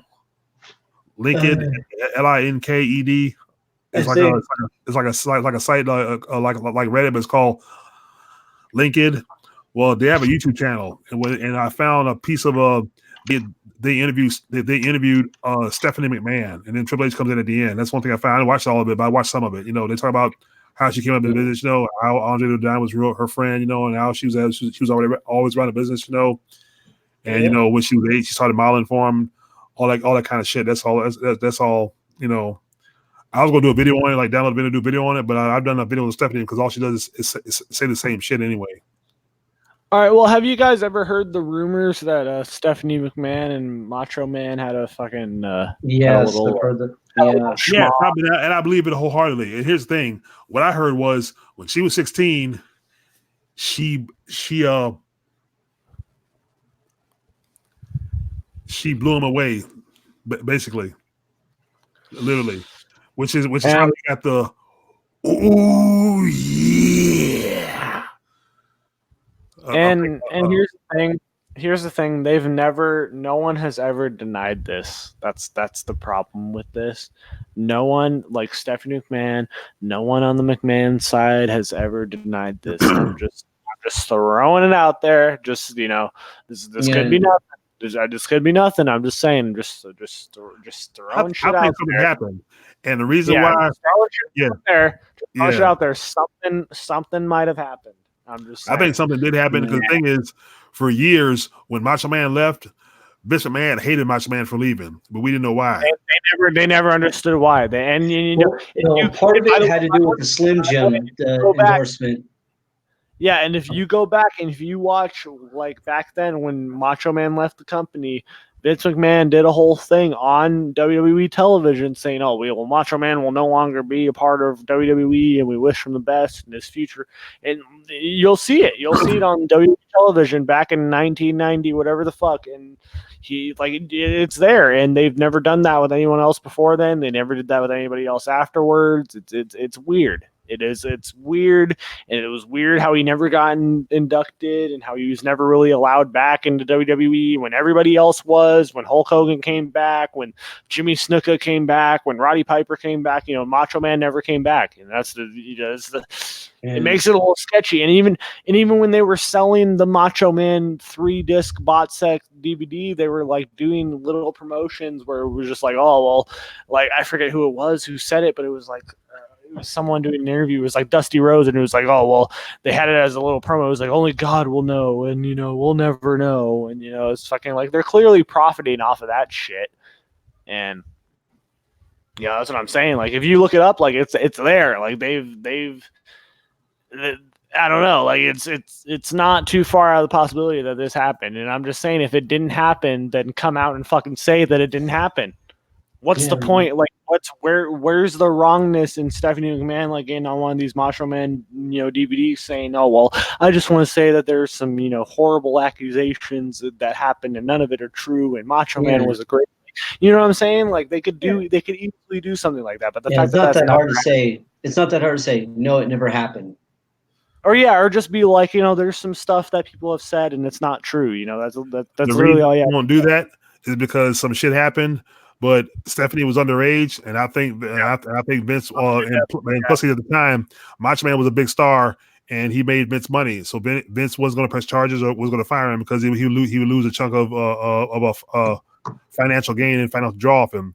But since it happened and he left, that's why he hates him. So that's why. And the thing is, you can ask Stephanie about it or ask him about it. They'll probably deny it, but it happened, or they'll probably say no comment, or no. Like I said, I'm pretty sure Stephanie McMahon probably get pissed about it, but who knows? I mean, she acts like she had a good childhood and nothing happened. Because every time you see her do an interview outside of wrestling, she's always very wholesome, very cordial, very nice. Puts on a great facade, puts on a great act. Like you said, Unagamer, a great act. You know what I mean? Puts on this big illusion. Well, there's more to her than meets the eye underneath the bullshit. Trust me. It's just certain questions that they will never answer. Like you can never. Like I'm pretty sure nobody will ever ask Stephanie McMahon that question. Ever. Like I don't think anybody else. I could go to her Twitter right now and tweet it to her and see what kind of reaction I would get. But if she blocks me, you probably wouldn't get a response. You just probably get fucking flamed by people who are like, "Oh my god, you're ignorant" and all that shit. Yeah, true. There. Yeah. You probably wouldn't get a response. You just probably get hate from fucking people, Dick Ryan and Stephanie McMahon. But I'm just saying, boys and girls. Yeah, I'm just saying. Well, I have her email. I found her email years ago. I could ask her that way.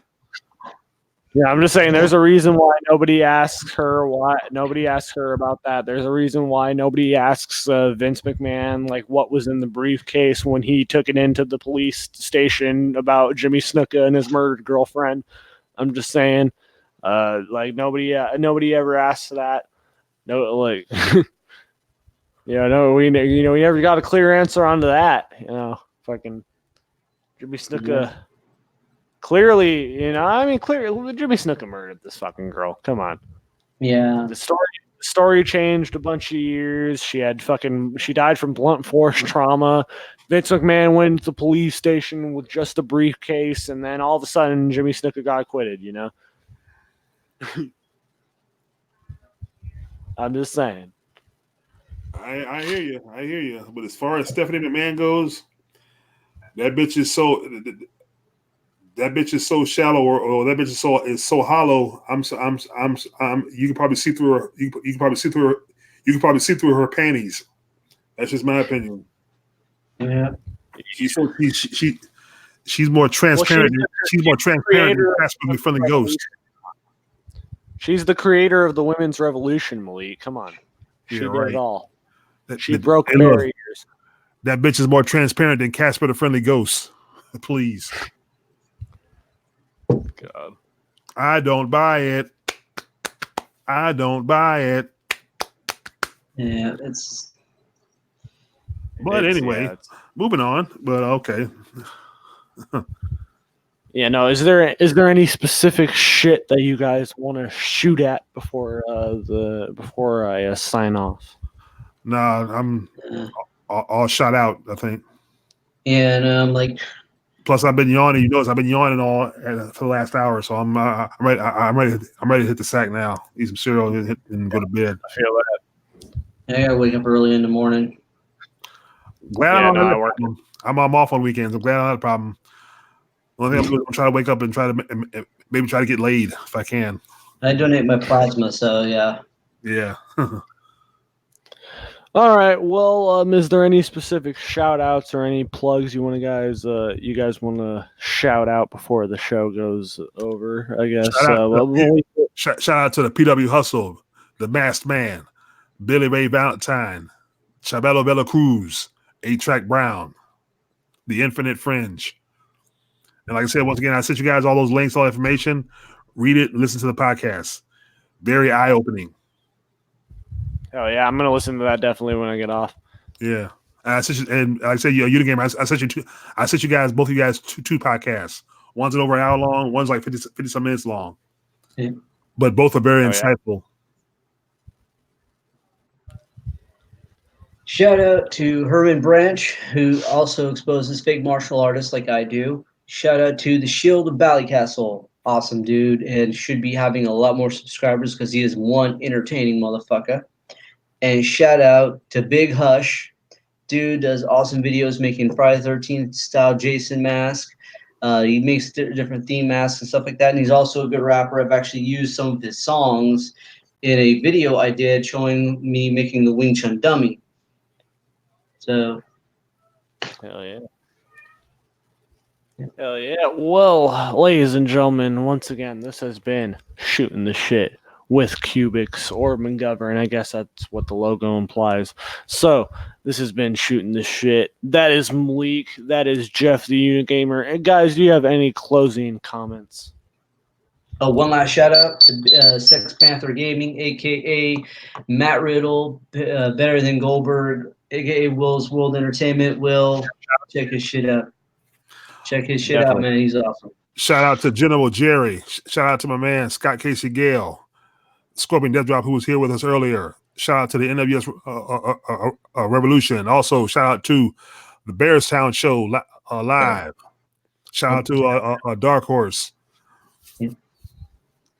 Yes, once again, ladies and gentlemen, this has been Shooting the Shit with Cubics. This is where the shit will get shot at every single time. And, it doesn't matter. It's the best show here. It's the best show there. It's the best show anywhere. And yes, I'm rhyming like a certain Pedo's View Entertainment, but I do not care. So, YTWE 18+. Exactly. So, ladies and gentlemen, this has been Shooting the Shit. I just want to say, keep your dicks hard and your pussy's wet. Damn.